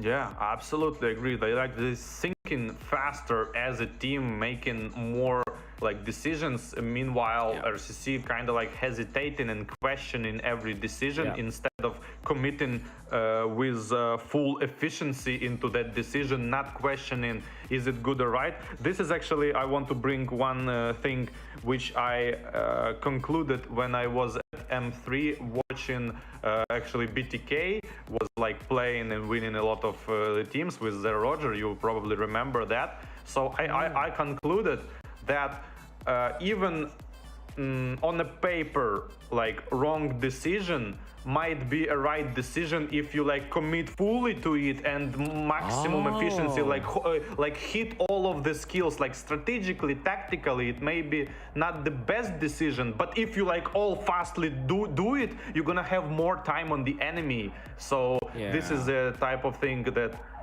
wrong decision can be right if done perfectly. Yeah, I think that's also one of the lessons that I tell players when they ask me, like whenever I see like somebody commit a mistake, but because the other members, or if there's a call, right, and not all shot calls are perfect, not all shot calls are the best or good, right? Sometimes it will be a mistake, it will be a bad decision, but if you do it as a team, when you're under one I would say the same page, that's what I'm trying to say. If they're under the same page and you're playing so that you wanna just make a simple play, like maybe kill one person, but you're a group of all together and you're making the decisions as a team, you're gonna be in a much better spot. It will look better if you approach it that way. Let's not wait any longer, War Barbie, because now we are heading into draft of game number 2. Team Flash going up against RCC. It is going to be CC and Fermis as the bans from Team Flash. And then if you're looking at Royal Cybersports Club, or RCC, we are seeing that it's Matilda as well. I think it's the same ban as before, like Matilda as well as the Nolan for RCC. Yeah, I mean, if they want to play the same, like, did you saw this kind of stuff when teams like second game they want to do like the same draft and the same bans and trying to like prove some points? Maybe we're gonna see something like that here. Yeah, all too well. I've seen that so many times. So yeah, that being said, I'm remembering what Team Flash banned after this. Well, they did ban the Guinevere this time. So that means that they might be the team that they might be the ones who are eyeing the Arlott or the Joy. But now, since the Joy is banned out, it's either Arlott or Ruby for Team Flash. Ruby, like, I don't know, Benedetta went so good in the previous game, so maybe they just gonna repeat this one because, I mean, if Terizla being drafted and he can just be kited, out-rotated. Yeah. Arlott. And Arlott Ruby and can lose Ruby. to this Terizla. Yeah, that's true. But then RCC, knowing their priorities, they might just go for Terizla. Nevertheless, their third pick perhaps. And there's the Ruby, as expected. Might be a Terizla for RCC. And well, because they don't have the Joy now, maybe they're not that scared of the Harith. Maybe just go Claude or for RCC. Like Terizla, Claude, or... Some insights. I don't think they have Claude available here on the level needed to win the game. So this is one of the things that Team Flash might not knowing, but I don't think the Claude is a good option for RCC. Okay, well they will go for Novaria Arlott, so that's a very comfortable draft now for RCC. Team Flash, they need some sort of assassin that can dive the Novaria eventually.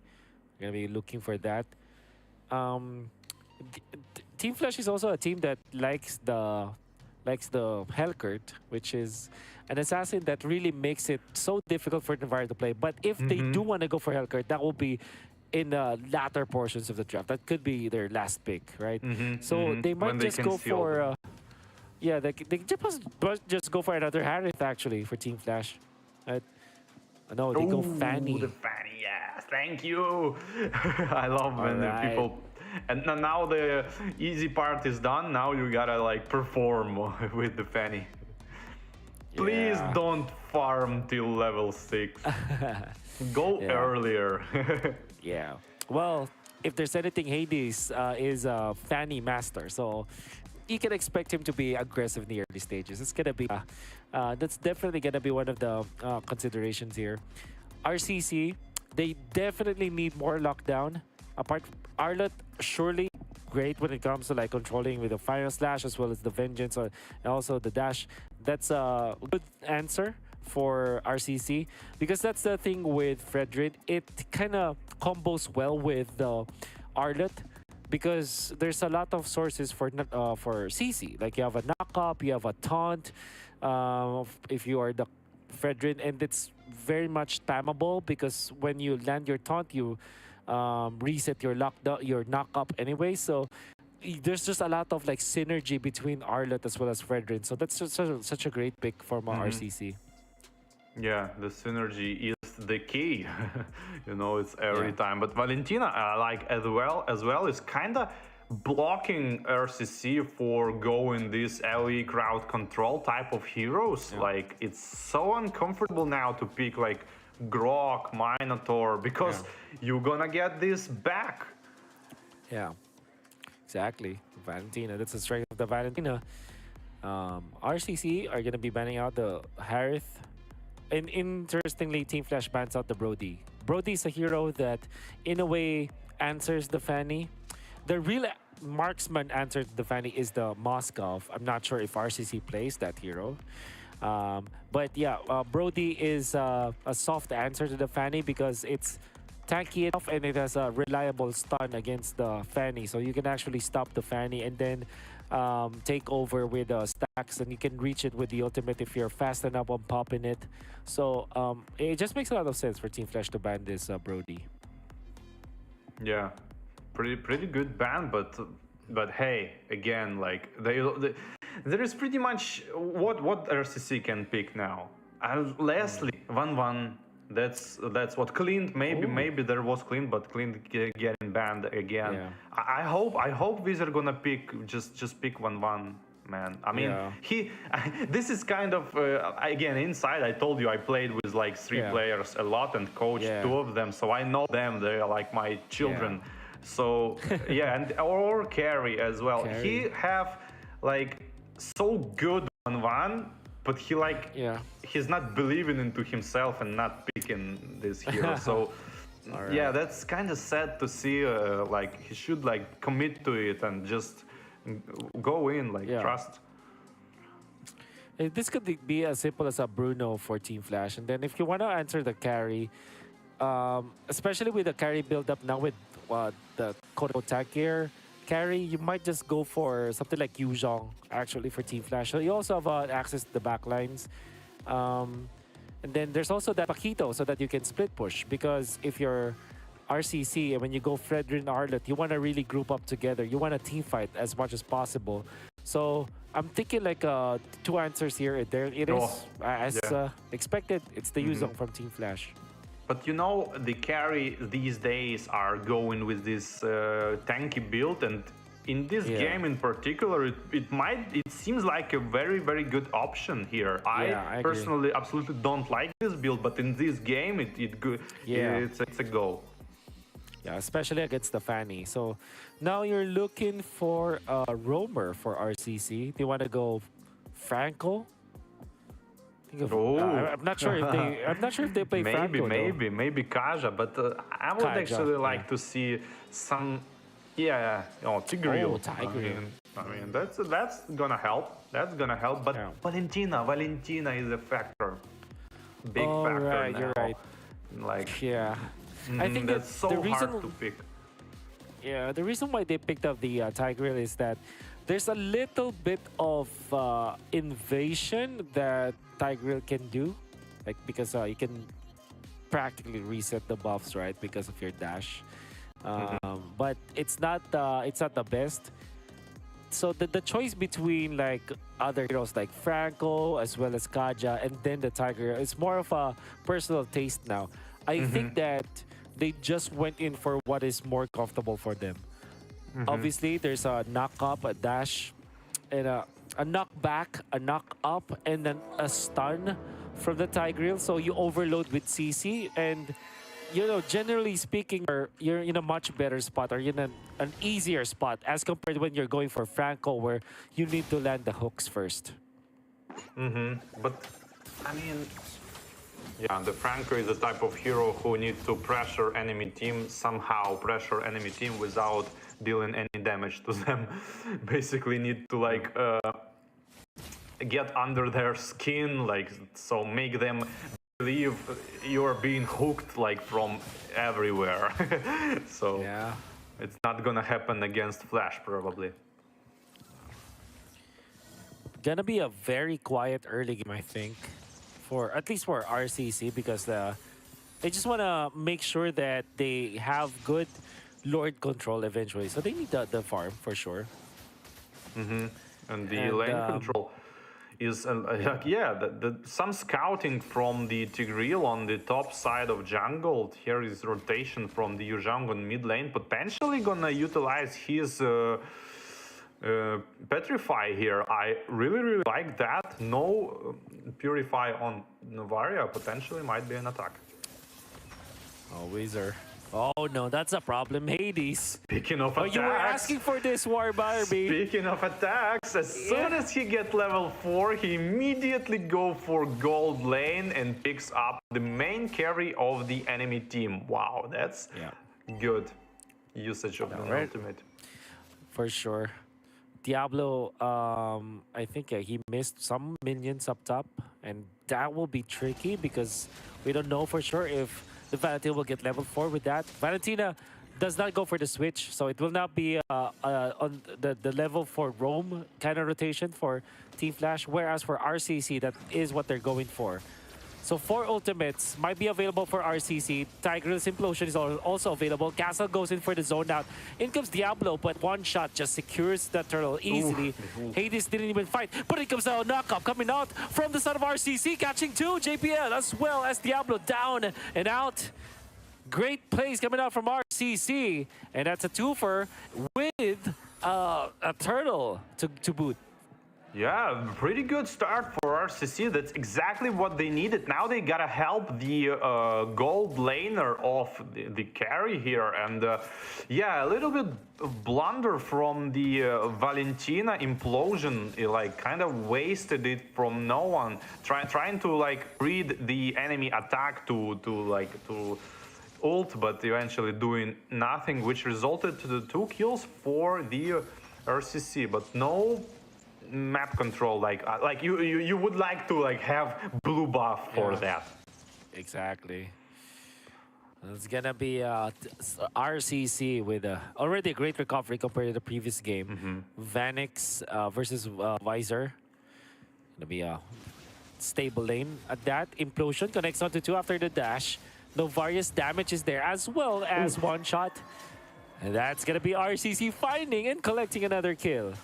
No, such a good follow-up from the one shot on Fredrin here. Makes this crowd control chain even longer with his taunt and eventually finishing up. And now it's probably gonna be the invade on the purple buff. Potentially Dragon gonna be popped. Second skill for Saweria helps to clean up the purple buff. And yeah, pretty good pressure here. Exactly what you gotta do against Fanny.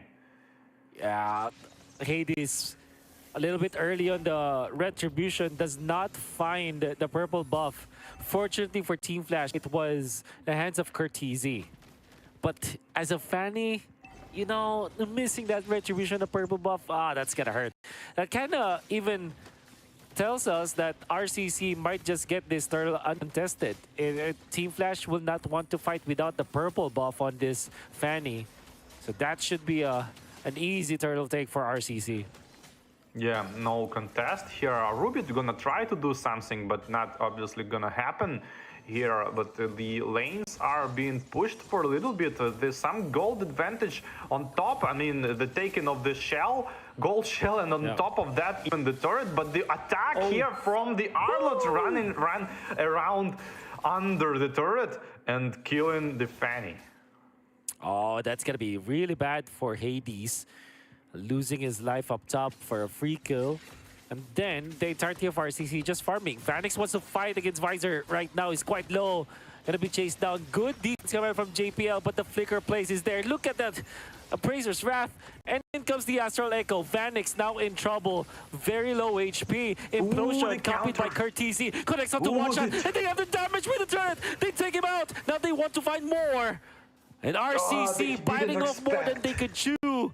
They did not respect the damage, and Team Flash punishes. Such a good stolen implosion here from Valentina. Catches absolutely off guard one shot here and tanking like 5 tower hits, which finished him off. Vanix with a good recovery out there with the Hasclaws, almost with the Berserker's Fury. It's a little bit waiting for that one, Hades. Ooh, the damage. And so far, Castle is being on point with this Arlet. Yeah, Castle farms a little bit more than Yuzhong, but on the other hand, the Bruno has a lot of farm, almost get his Berserker's Rage finished. It's around maybe like 1,000 gold more. Initiation and implosion with counter attack on Flicker, catching up 2 people, big control, and the kill that RCC needed. The Bruno shut down, and the follow-up on the Valentina here finished her off as well, and that's 3 kills for nothing. A very clean take from RCC, and it all started with Koopy going in for the flicker implosion play, catching 2. Defense, Visor gonna be taken down by Hades. Overstaying in the mid lane, might be able to push. The stuns, okay, JPL defends for now. But there's another wave of minions. Do not underestimate Fanny yet again. Even though purple buff was taken from her and she was killed, and the Thunder Belt is built like a first item, which gives you obviously HP and armor, still almost like one-shots. Yeah. But then RCC are still leading. They might even be able to push bottom lane as the Arlet is there. It is gonna be complete. Hades not gonna find anything onto Castle. Castle just holding his ground. Mid lane, they want to defend this. Oh, Vanix receives the Astral Sphere. That's gonna hurt. But because of the Has Claws, he's able to just lifesteal some of the damage away. There's a And great we're just gonna potential be for a top. huge implosion this game because of Astra Echo, which gives the bigger hitbox on the enemy, Yeah. and the tower eventually gets just backdoored, and yeah, no middle turret. Yep, there was an update where if your magic damage is higher than your physical, you consider magic damage as your autos on turret. Yeah. I understand. And mages can push good as well. Yeah, that's right. So here we go. Looks like there's a little bit of a standoff up top of the river. And T-Flash are not confident playing this because they don't have the purple buff again from the Fanny. And nevertheless, Fanny's in the bottom lane as well. Hades just can't catch a break. I mean, Castle is just destroying this Fanny. And even Kurt receiving that Astral Fear. Troublemaker just hitting the shots. Invasion coming out from RCC. Hades badly needs this. One Shot is the first one to get to level 12. But Fanny secures it nonetheless.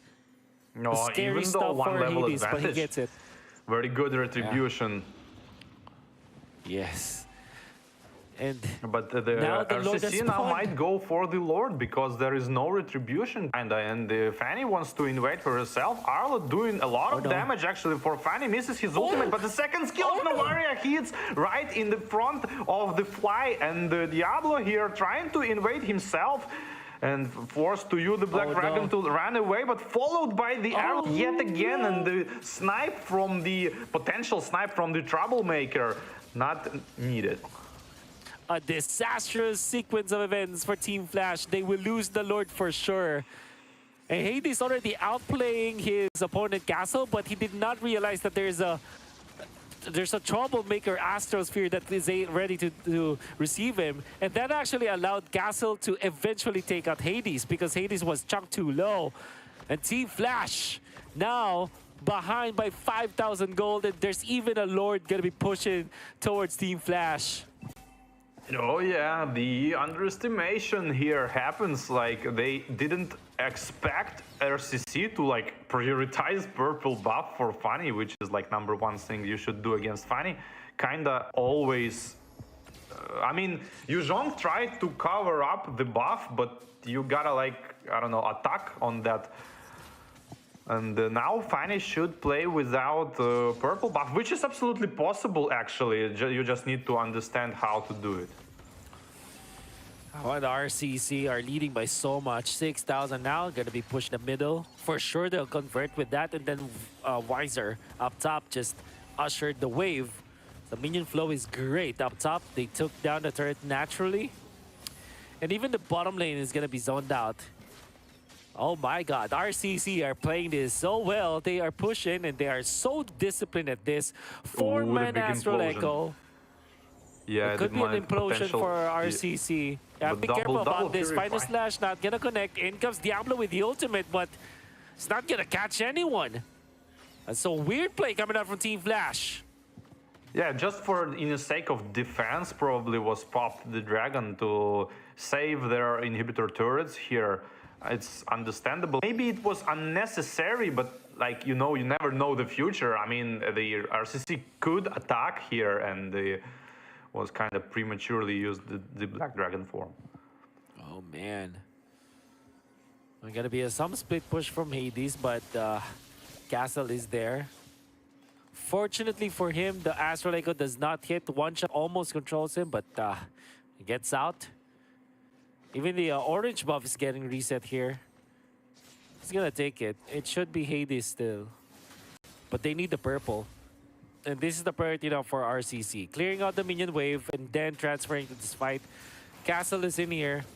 So difficult for them to fight. And that's an easy purple buff invasion coming up from RCC. Yeah, and a potential setup for the Lord in 35 seconds. Here the split push comes. I don't know about that ultimate. Have no energy now to run away. Two heroes cutting up. Carrie trying to stack her own passive, running in, popping ultimate, and makes the revenge for the turret.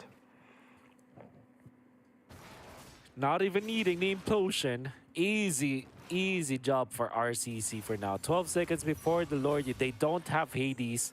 And surely Hades will not have the purple buff because he died. Oh, 100% sure that RCC will secure this second Lord of the game. Yeah, second Lord probably gonna remain uncontested here. Carry already starting to chunking down with Fredrin here, working down on the Lord. In 10 seconds, you gotta kill it, like right now, probably. Yeah, Lord is dead, and in 5 seconds it's gonna come, which is pretty good, and gonna march towards the mid lane. Oh.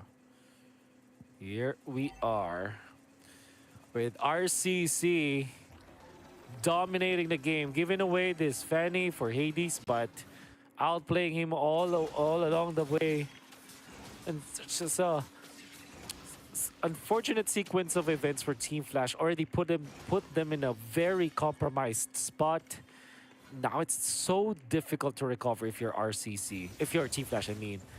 Yeah, Now the Astral push from Echo the is Lord. gonna soon fly on the team, but enjoying just the second skill. No ults yet, not rushing Diablo. things, but trying to kill here Diablo is dead just for duration of the taunt on the Fredrin and carry damaging mid lane. Fanny from the behind gets interrupted by the airborne effect of Fredrin, and here they're JPL. trying to kill the tanks here, but no They wanna damage. defend. Phoenix, absolutely no damage, and here Hades. is the gold advantage comes out from Hades. Gonna try to do the Hades. from the base to the face and not reaching the fountain and not reaching his HP in time. There was potential probably to defend if the miraculous play here, but not gonna happen. And such a smart tank in here for Fredrin to make this crystal pop.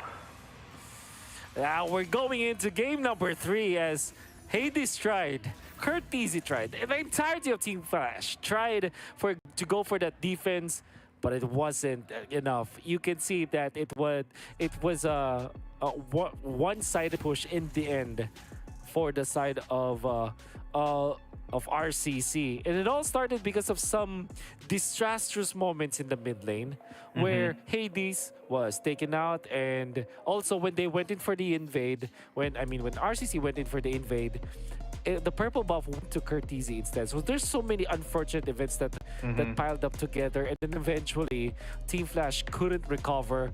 They are making the bad decisions. Diablo just can't find an opening. This was a very underwhelming performance coming out from this Yu Zhong, not able to find any good openings at all. That's how they, the house of Team Flash just crumbled.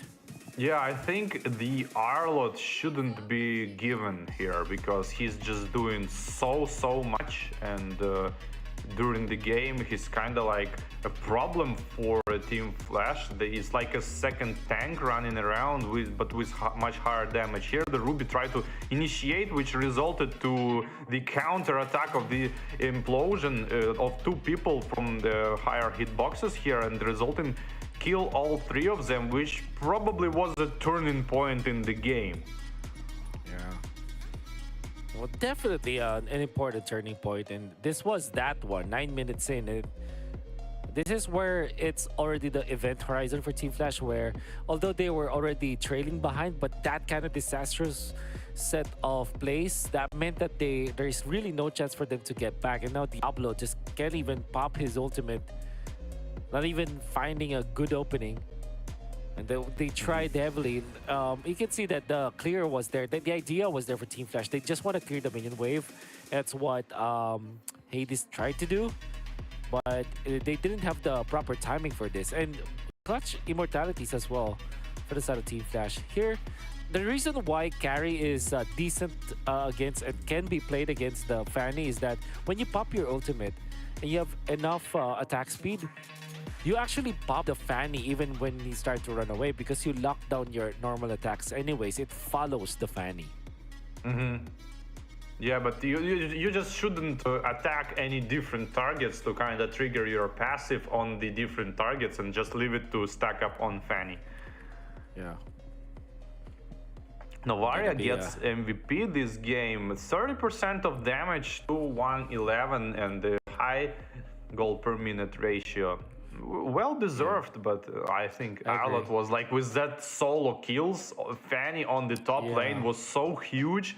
It opened a window for like an invade of the purple buff, and yeah, a lot of stuff So far, triggered Castle- even more problems. So far, Castle is performing so well. The previous game, you have the Terizla that he played, right? So he managed to catch the members of Team Flash time and time again with the ultimate. But in this particular game, he was able to shut down Hades, right? So he played so well in that regard. And then when Hades wants to go for a split push play, he's always in front of the minion waves. And I think that's a very underrated play from Arlott from Castle. Because that meant that when you can see the Hades tries to go for the minion clear on side lanes, he just cannot stay there because the Arlott is there, so the stuns will easily connect. So I think that Castle is a very underrated player in a sense that he actually plays very smart, and he actually helps his team win the fights because of his smart play. So I think if I were to choose my personal MVP in that game, I would put it onto Castle. Yeah, on that Arla, just as me. I absolutely agree with you that he was doing such stuff which later resulted like big benefits, like with that killing of Fanny resulted from further invade and snowballing and putting down the Fanny, like shutting down the Fanny totally. Yeah. So even when you have the signature Hades Fanny, it did not work. So many mistakes actually coming out from Team Flash anyway. So it kind of felt like, this is probably not the gameplay that they wanted to have. Even there were times where Vanix was mispositioned. It was a shutdown. And I think the implosion in the mid lane where Kupi was able to land a two-man implosion. Like, instead of backing down, he actually went and flickered forward. And then he caught two. And then that was the start of the domination that we saw from RCC. Yeah, but on the first place, why would you like use Ammo Offended on the tank hero and kind of prematurely, and nobody was ready to like follow the tank call probably, and the tank will not die for the duration of the CC, so he gonna eventually ult himself and counter attack. So it was kind of like questionable ultimate, at least to say. Yeah. Well, that is game number 2. We're going to be heading to game number 3. There's a very clear lapses on both teams. Like game number 1, it was execution that really bit RCC in the end. And now game number 2, that's also true for Team Flash. In this particular game, it kind of felt like they're the team that's not coordinated. I don't know if you'll agree with me, but that's what I felt. Because game number 1, it was RCC. They're not properly coordinated. When you initiate with Castle, there wasn't any follow-up. And now, in this case, Diablo as well as Hades, they're not combining in a proper fashion where they wanted to go for the Novaria, but they get easily shut down. Even their split push is not working. So there's so many fundamental mistakes from both teams in the games that they lost. So that makes it so that game number 3 is a battle of whoever corrects or troubleshoots much better than the opposing team. So that's what I guess that's what I think about the game number 3. You know, I have a guess what just happened. It's, I don't know, maybe you felt that kind of thing when you win in the game and you are on a match point and you need to win one more game. It's kind of applies like a lot of pressure on you, and you like, okay, we almost won, and kind of like, but not won yet, and you start to kind of like feeling, imagine that you already won and kind of hard to play good at the same point. So I agree with you, because I saw a different Team Flash this game, and also a different Team RCC as well, which may resulted a different Team Flash, right? Yeah. So, Yeah, but the Arlott just- was the key of this as well. Yeah, which kind of make you think like who is now the players to look out for, because when we mentioned like when I asked you during the first before the draft when they were walking in, when you said that it's one shot that should be like the player to watch out for, but now I think it's very clear that it's Castle. Yeah, Castle is just for way sure. too good in this game. But now when you're looking at Team Flash, who should be stepping up? Because Curtizi is already stepping up in game number 1, and now game number 2 he actually had like good outplays with the Valentina, right? So if you remember the stolen implosions, stolen Lilia ultimate from game number 1, right? So there's already that standout player. But who else needs to step up now for side of Team Flash? I guess it's Hayes. I mean, he gotta. I mean, Yeah. good start. Good start. Went for the carry kill, but kinda. Yeah. I don't know. It's maybe It's a wild guess, but maybe it's like popping champagne way too early. Like you didn't won the game yet and kind of relaxed. Yeah. I mean, that happens even with the best team. It's sometimes we can see these kind of things, but Yeah. maybe. Yeah, you know, there's a lot of points where I agree with you, because with that Fanny, especially because of a very good first 2 minutes for the side of Team Flash, they might have overheat, you know, because they lost control of their purple buff, they lost control of their side lanes, they lost control of their gold lane. Like it's one by one, they're losing control, and it's mainly focused on how is the Fanny gonna be able to output the pressure against their opponents, because it kind of felt like there's no pressure at all for RCC, right? So I do agree Kind with of you. split push, but split push is like the last resort. You really Yeah. want to pick that hero kills, like relatively easy hero kills. Yeah. And also, like draft-wise, they like took the ADC, they ban ADC second phase, and still like leaving up the carry, who eventually Yeah. was like super effective, and that's the Yeah. bad thing as well. Yeah. Maybe if they didn't ban the Clint, maybe they just ban the carry, right? So that could be good. Like, because I don't think that the Clint is a problem at all for in that particular game. They might have just I don't been think Clint overthinking. can outperform Bruno as well. Yeah. So well, hindsight is 2020, as they always say. So we're just gonna be waiting for game number 3 to start.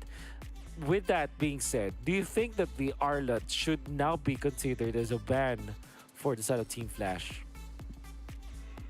I don't know, maybe Team Flash are going to have the first picks this game, and they might go for Arlott themselves as the first pick, because like in comparison Arlott with Ruby, I don't think the Ruby was even closely that effective as Arlott was.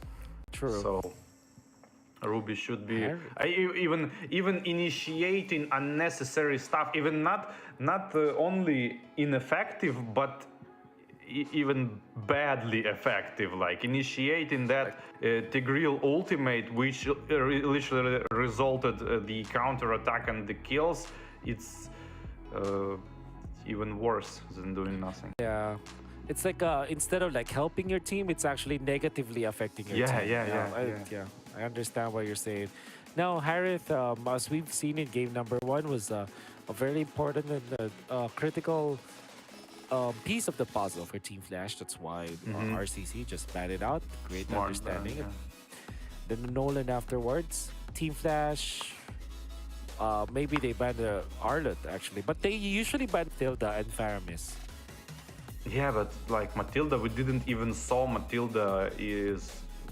You know what? It's something like from the game 1. Like Team Flash gives joy, and so my point is, when hero is constantly banned, I was doing this myself, like, but with Valentina back in the days when I was drafting for different teams. So I would open Valentina, like, because she's always banned and there might be no chance to even practice this hero from the enemies, because when you practice, you play in ranked games, I agree. but Yeah, they are I get it. always in bans, so you pretty much not practicing this hero. So yeah, you give him super strong hero, but with no practice, it's not gonna work. So maybe they should do the same thing with Matilda. Like, I don't know, it's just. I hope for the best performance. Yeah. Ixia. Bad Ooh, for Team Benedetta, Flash. nice ban. Nice ban. Yeah. Diablo special. Team Ixia Flash and might Bruno ban the going to Brody. begin. I think Brody is much better going up against Sakai compared to a Bruno. Because at least Brody is always a threat. You stack up on damage, you get penetration, you get bonus damage from the. You can Abyss potentially Spark. focus Sakai, yeah. Yeah. Or Abyss Spark is actually like Selena, so yeah. But yeah, you get my point. It's the passive of the Brody. Yeah, but I think Brody should be the better ban here for Team Flash. Not the Bruno. Maybe, but we didn't saw Brody yet being picked by the Wizard, at least at this tournament. So it's a kind of wild ban gonna be. Like clean. Another Clint. They want nice. I mean, in terms of what you said earlier, that Bruno is not that good against Sakai. Maybe they understand this as well and trying to get Wizard to pick Bruno actually and kind of counter it. Yeah. Maybe. Yep. Okay, so maybe you're looking for a roamer now for Team Flash. With the Ruby being banned out, what else is there for JPL? Maybe Cho, so that you have some sort of reach onto this Novaria. Or maybe go for Lapu-Lapu already for Team Flash. You kind of want to wait for It's the... hard to choose now. Akai is a big factor. Hard to choose. Maybe Assassin, maybe Lancelot. Oh, that's right. Maybe go with Lancelot Kaja. and something. Okay, understandable. That's good. I see what they're going on. Team Flash probably was watching the first games of RCC when they get the Akai for jungle and the Kaja for roam. And you know, I mean, on the paper, of course, you always have this kind of divine judgment kill, heavy spin kill. So you kind of have like 2 kills already if you do all perfect. So this is a good strategy because it's good both offensively and defensively. So they went for it because they know their RCC are capable of doing that. And also Kaja can still win your ultimate. And yeah, I like that pick. And now, what is left for X-Plane? Yeah, it's no choice. They have to go for the Bruno. Maybe a Rafaela, Bruno Rafa for RCC. Good so point. They can save someone. The Grok. On top of Valentina, I don't think it's a Exactly. good idea. It's way too much CC on the Team Flash now. Yeah, I really don't agree with the Grok. Yeah, but you know, Especially it's all about early game. If they manage to like kind of snowball from the get-go, it's not gonna matter. Like Akai is gonna melt, like whatever. But it's still very risky, very risky. Yeah. I want to go for a quick assassinating kind of XP lane now, or quick burst. Maybe not use them. Maybe Khalid is great. CC, there it is. Khalid, nice. Now it's going to be a battle on the X-Plane probably. Yeah, for sure. Oh man, I'm just scared about the Grok because they really gave away a very big ultimate. Like if you're thinking about like Paquito, Novaria as well, Paquito, Novaria as well as Guinevere, those 3 heroes don't give a good ultimate for the Valentina, right? Because they're kind of combo based. They're based on the preliminary spells of the heroes that they copy. But with Grok, you're given wild charge on Valentina. You've seen, I really empathize with you, War Barbie. I always tell the teams that I handle, like, having Grok up against Valentina, it's just like a death sentence, man. Yeah, it's always Valentina is such a big factor when mages actually can play good with this hero. Yeah. So that's like always can still be this big ultimate and reverse it into your face. And It's going to be way too much CC, but we'll see how it goes. Faster lane clean here for the Grok, and immediately counter-attacking the curious beak here on the purple buff is being punched straight into it, and yeah, that's a good start. Great start. Oh, the opening. Diablo wants to go for a troublemaker, but he's quite safe and had to burn the flicker.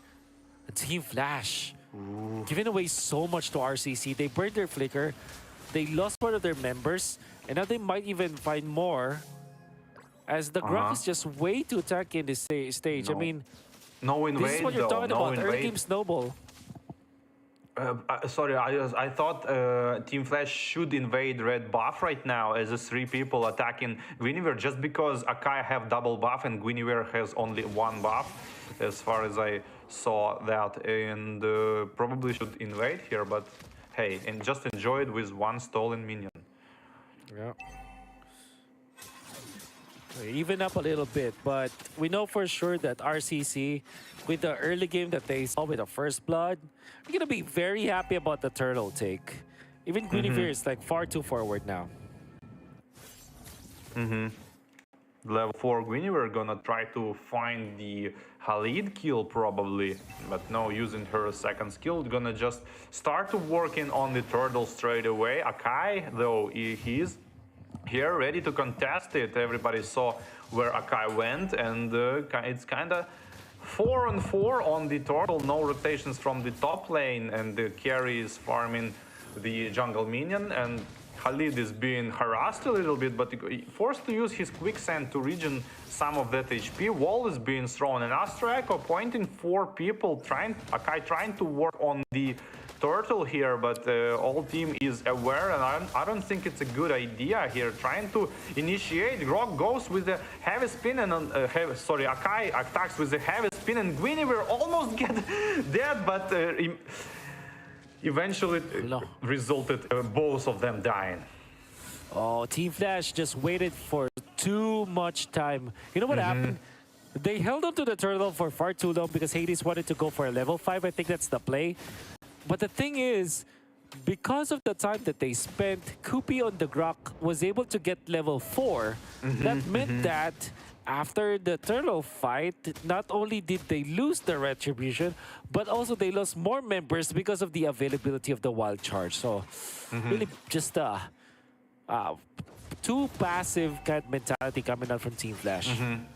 Yeah. They kind of didn't understood what they should do. Focus enemy heroes or focus turtle. They kind of do both. And the solo kill on the X-plane, but gets traded by the tower, resulted nothing. And the wild charge going straight into the Kaja face, and the potential counter-attack here.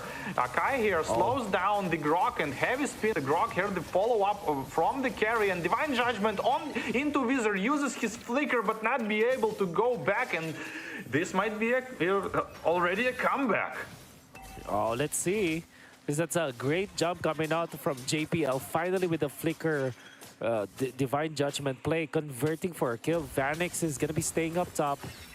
Going to be happy about that for sure. And onto the bottom lane, it's a 1v1 between the Paquito as well as this Khalid. I think this is Paquito's side, but because Cortese is here, has to go away. There's no good ultimate to copy it for Cortese, so he's not going to be very happy about that. Diablo now low. Has the quicksand guard anyway, so he's gonna be a-okay. Just like I told you, like Castle always tries to win the lane, not only just like enjoying the mini. He's trying to like destroy the opponent, and that's, I mean, sadly, this is rare occasion these days. Yeah. Turtle fight. Hades holding on to this, as the ultimate will be resetting the Lord, the Turtle. Cortese has the wild charge. In comes the first wild charge, but there's the counter coming up from Cortese. Short range wild charge. Hades is low, even after the heavy spin. He can hold on to it, but he gets the retribution nonetheless. Now they will run away. Kupi's low, but he gets out. Almost dying because of the second skill of Valentina here. I think Team Flash was doing kind of mistake. Super aggressive attack on Vider, and the mental attack as well. On top of that, trying to get the turret, and turret is successful. is being taken. Yeah, I was saying that it seems like Hades is kind of over prioritizing the turtle. Like, and from my perspective, this is mistake because you should the attack the baits is here on the Kaja. You should prioritize the hero kills and then turtle. Nevertheless, the push onto the bottom lane, just castle as well as one shot, it's going to be enough. And this is the power of the Keto, always a split push threat. Onto the middle, they will just find this Grok. Not going to convert with anything. And so far, Team Flash are securing the farm out of Vanix, 1-0-1, and has been staying up top for 6 minutes. So you can assume that this Vanix carry is farmed. But when it comes to initiation, they want to go for Hades. Hades and just on gets the out. different side of map, there kind of mirror situation where Paquito gets all of the farm and Khalid only gets his heptacies, like minute 6, as far as I understood the building here. Itemization, I mean. Yep. Oh, Echo connects on the 2, but he gives a wild charge. One shot is low, one shot down. They want to go for this, but Hades also low. Gas to get out. Weiser wants to fight this and actually completes the kill. In comes Vex, but it's slowed by the Navaria. Navaria with Astral Sphere is going to be there. Grok will try to run away. Vanix still wants to fight. Pops the ultimate, will just recall and spam against his opponents. Not going to find anyone, so it's a jungler for jungle trade-off. You saw that moment when Carrie kind of hesitated, like should she go for the Grok or switch to the Bruno, like zigzagging at the point. Yeah, and eventually went for the Bruno. But here the Grok is getting melted by the true damage here and almost dead, and the minion not gonna follow. Counter attack straight to Valentina face with the ultimate of the Guinevere, finish her off. Vanix not gonna complete any kill, but the turtle now is gonna be controlled by Team Flash. One shot has to mine this purple buff. Hades actually lets go of the purple buff of the turtle because he wants to go back to his own purple buff. One shot now gonna be the holder of the aggro of the turtle. Hades now getting poked. Great play coming out from both Key as well as Castle. They want to go for the punish. Castle is gonna be taken out, but the turtle still alive for now. RCC gonna be controlling it. Retribution not available at all for Hades. That's gonna be Castle for a turtle. Gonna be for I don't think it's RCC. a good trade at this point. Actually, it might kind of cool down the Castle tempos because he was so like ahead in terms of experience and farmed. And but hey, we'll see. Guinevere here trying to defend the bottom lane turret, which Carry is chunking down. With the minions. Divine Judgment is always threat to the enemy, kind of helps to secure the positioning of the carry. Yeah.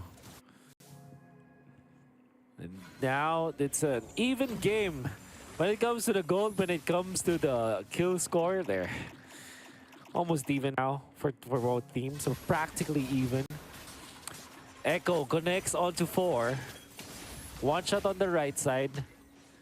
But that's a complete retreat coming out from Team Flash. They're not going to be finding anything. Diablo is there. Oh, look at this. One shot, as well as Castle wants to actually pin down Diablo. Are they going to be successful in doing so? No. They're just going to back out. One shot now compromised. But Hades misses a dash. Gets hit by Novaria's second skill. Has to get out. Hades actually stopped by the Grok. Grok block coming out from Koopy. Well done, coming out from Koopy. The game is kind of freezes at this point, and everybody doing just chilling and farming, I guess, waiting for the Lord to appear in 22 seconds already, and positioning game here for Grok, already scouting for his team the position of the enemy.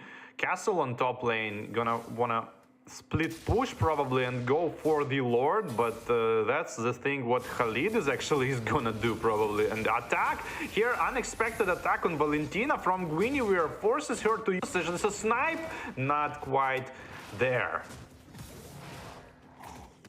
Purify burned by Curtizi. And the positioning from Team Flash is compromised around this Lord.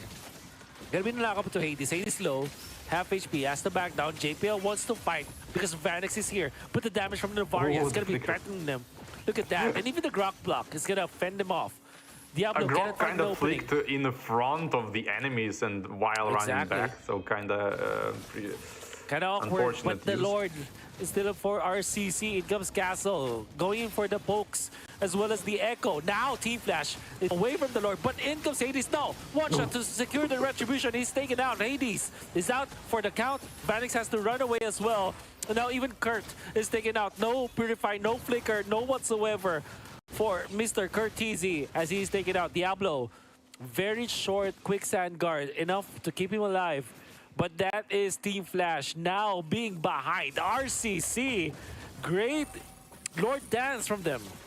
Yeah, and I saw from the Team Flash again this. They kind of didn't understood. Should they go for the heroes? Should they go for the Lord? And it was too late. And then heavy spin plus the jump and like exploded in the middle of the ultimate. It was kind of wacky.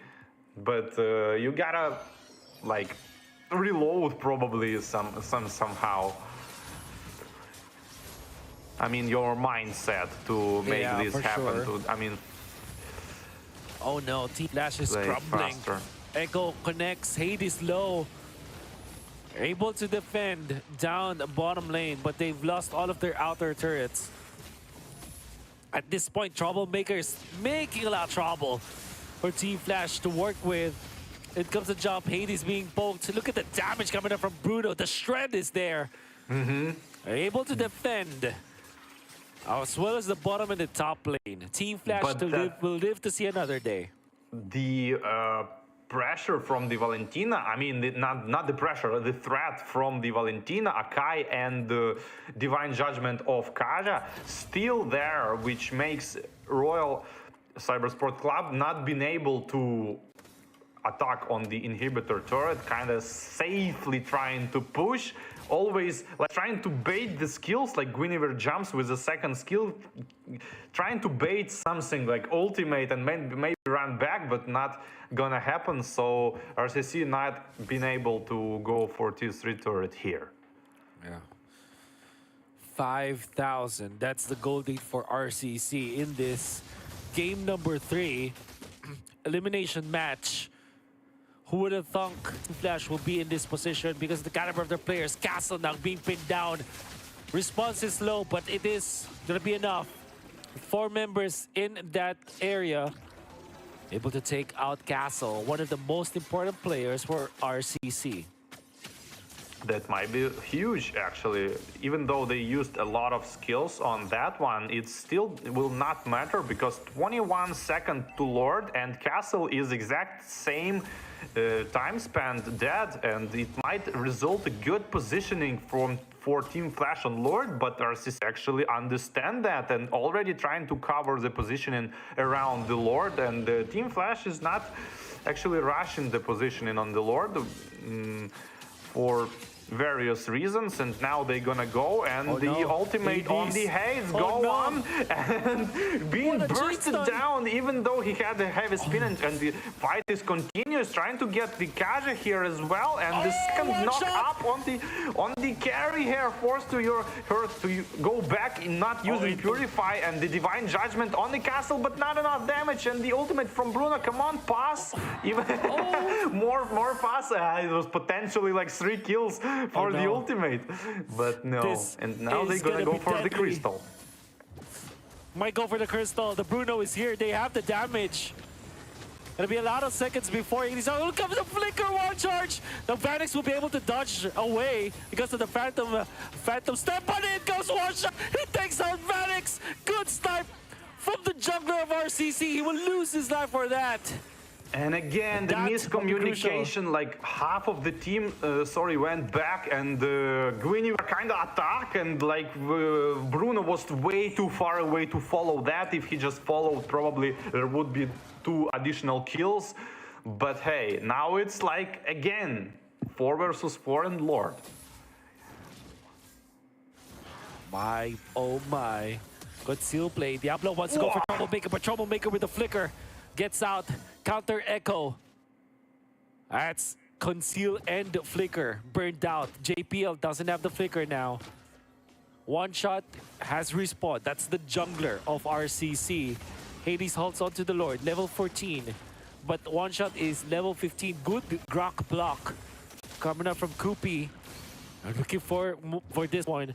Hades picks up the Sky Garden helmet while Diablo and as well as Castle just duels it out on the opposite end. Curtisi wants to actually help his teammate up top. Might not be the best case, but now look at the bait. Diablo survives. They cannot punish the Paquito. Paquito is out. And now Trouble in the Lord area. Look at that one shot finds JPL. JPL down. Vanix outputs some damage, but not enough to get the kill. Has to get out. Doesn't have the ultimate anymore. So many ultimates and so many resources burned by Team Flash, and Hades is low. They know. RCC knows where he is. They're holding on to the Lord for now.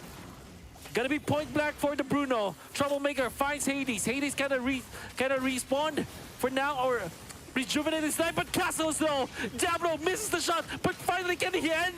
Castle, no, he can't. Hades is out. No jungler for Team Flash while the Lord is being worked on. Weiser survives as they get out, and that's one shot to take the Lord for now. Weiser wants to fight.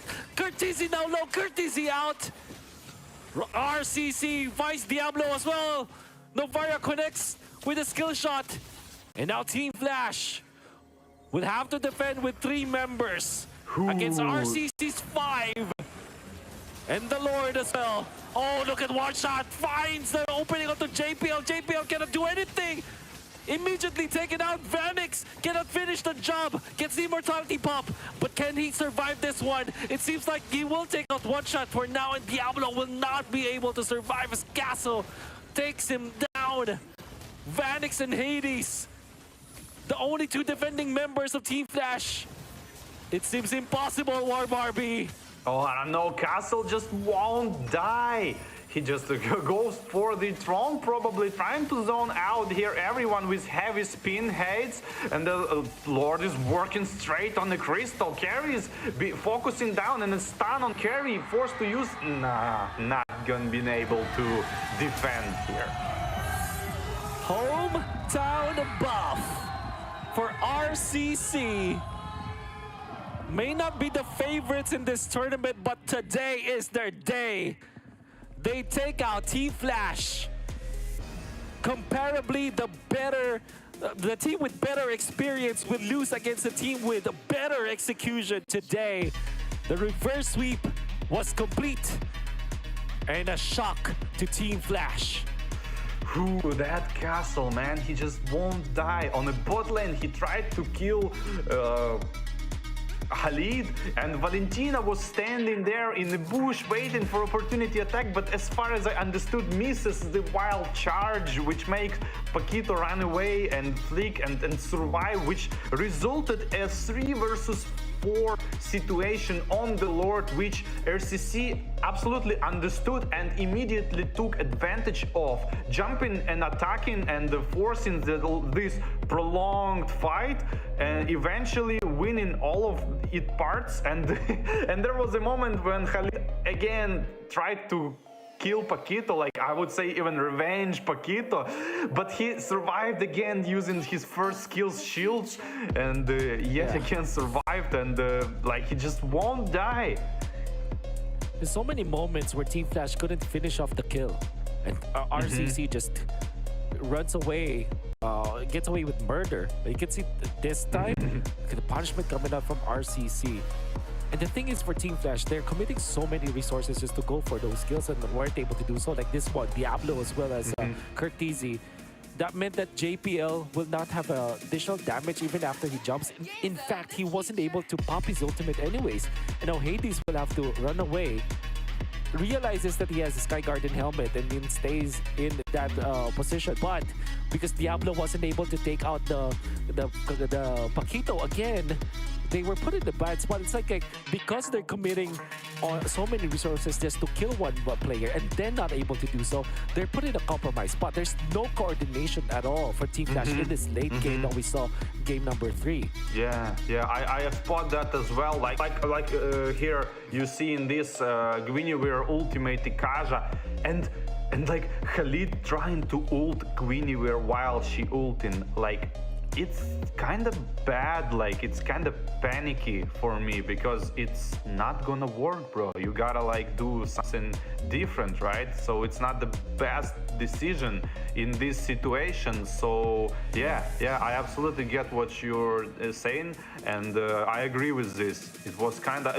again reversing our conversation about the nerves, about the pressure. I think it's a factor here. Definitely factor. 3-0-11. The performance coming out from the Novaria, and especially after winning game number 2, you can see that they were able to bring out the momentum from that one. I think that the standout player of this series is definitely Castle, especially the last game where he's able to just survive out of there. But also like Troublemaker. It looks like game number 1 there were a lot of jitters as Troublemaker wasn't able to hit his shots in the game number 1, but games number 2 and 3 he was super duper impactful with his Novaria. Yeah. He just silently deals damage. And this is a big factor. And the draft didn't quite work, to say at least. Akai and Kaja didn't quite work, so I have a feeling these heroes being picked as a restriction for Team RCC, not being able to pick them, which is, I always said it, you can do this in one case if you good with these heroes. That's it. Like you cannot pick hero and like not have performance on them. And the Valentina, first game was so good, but like second and third game, like absolutely not on point.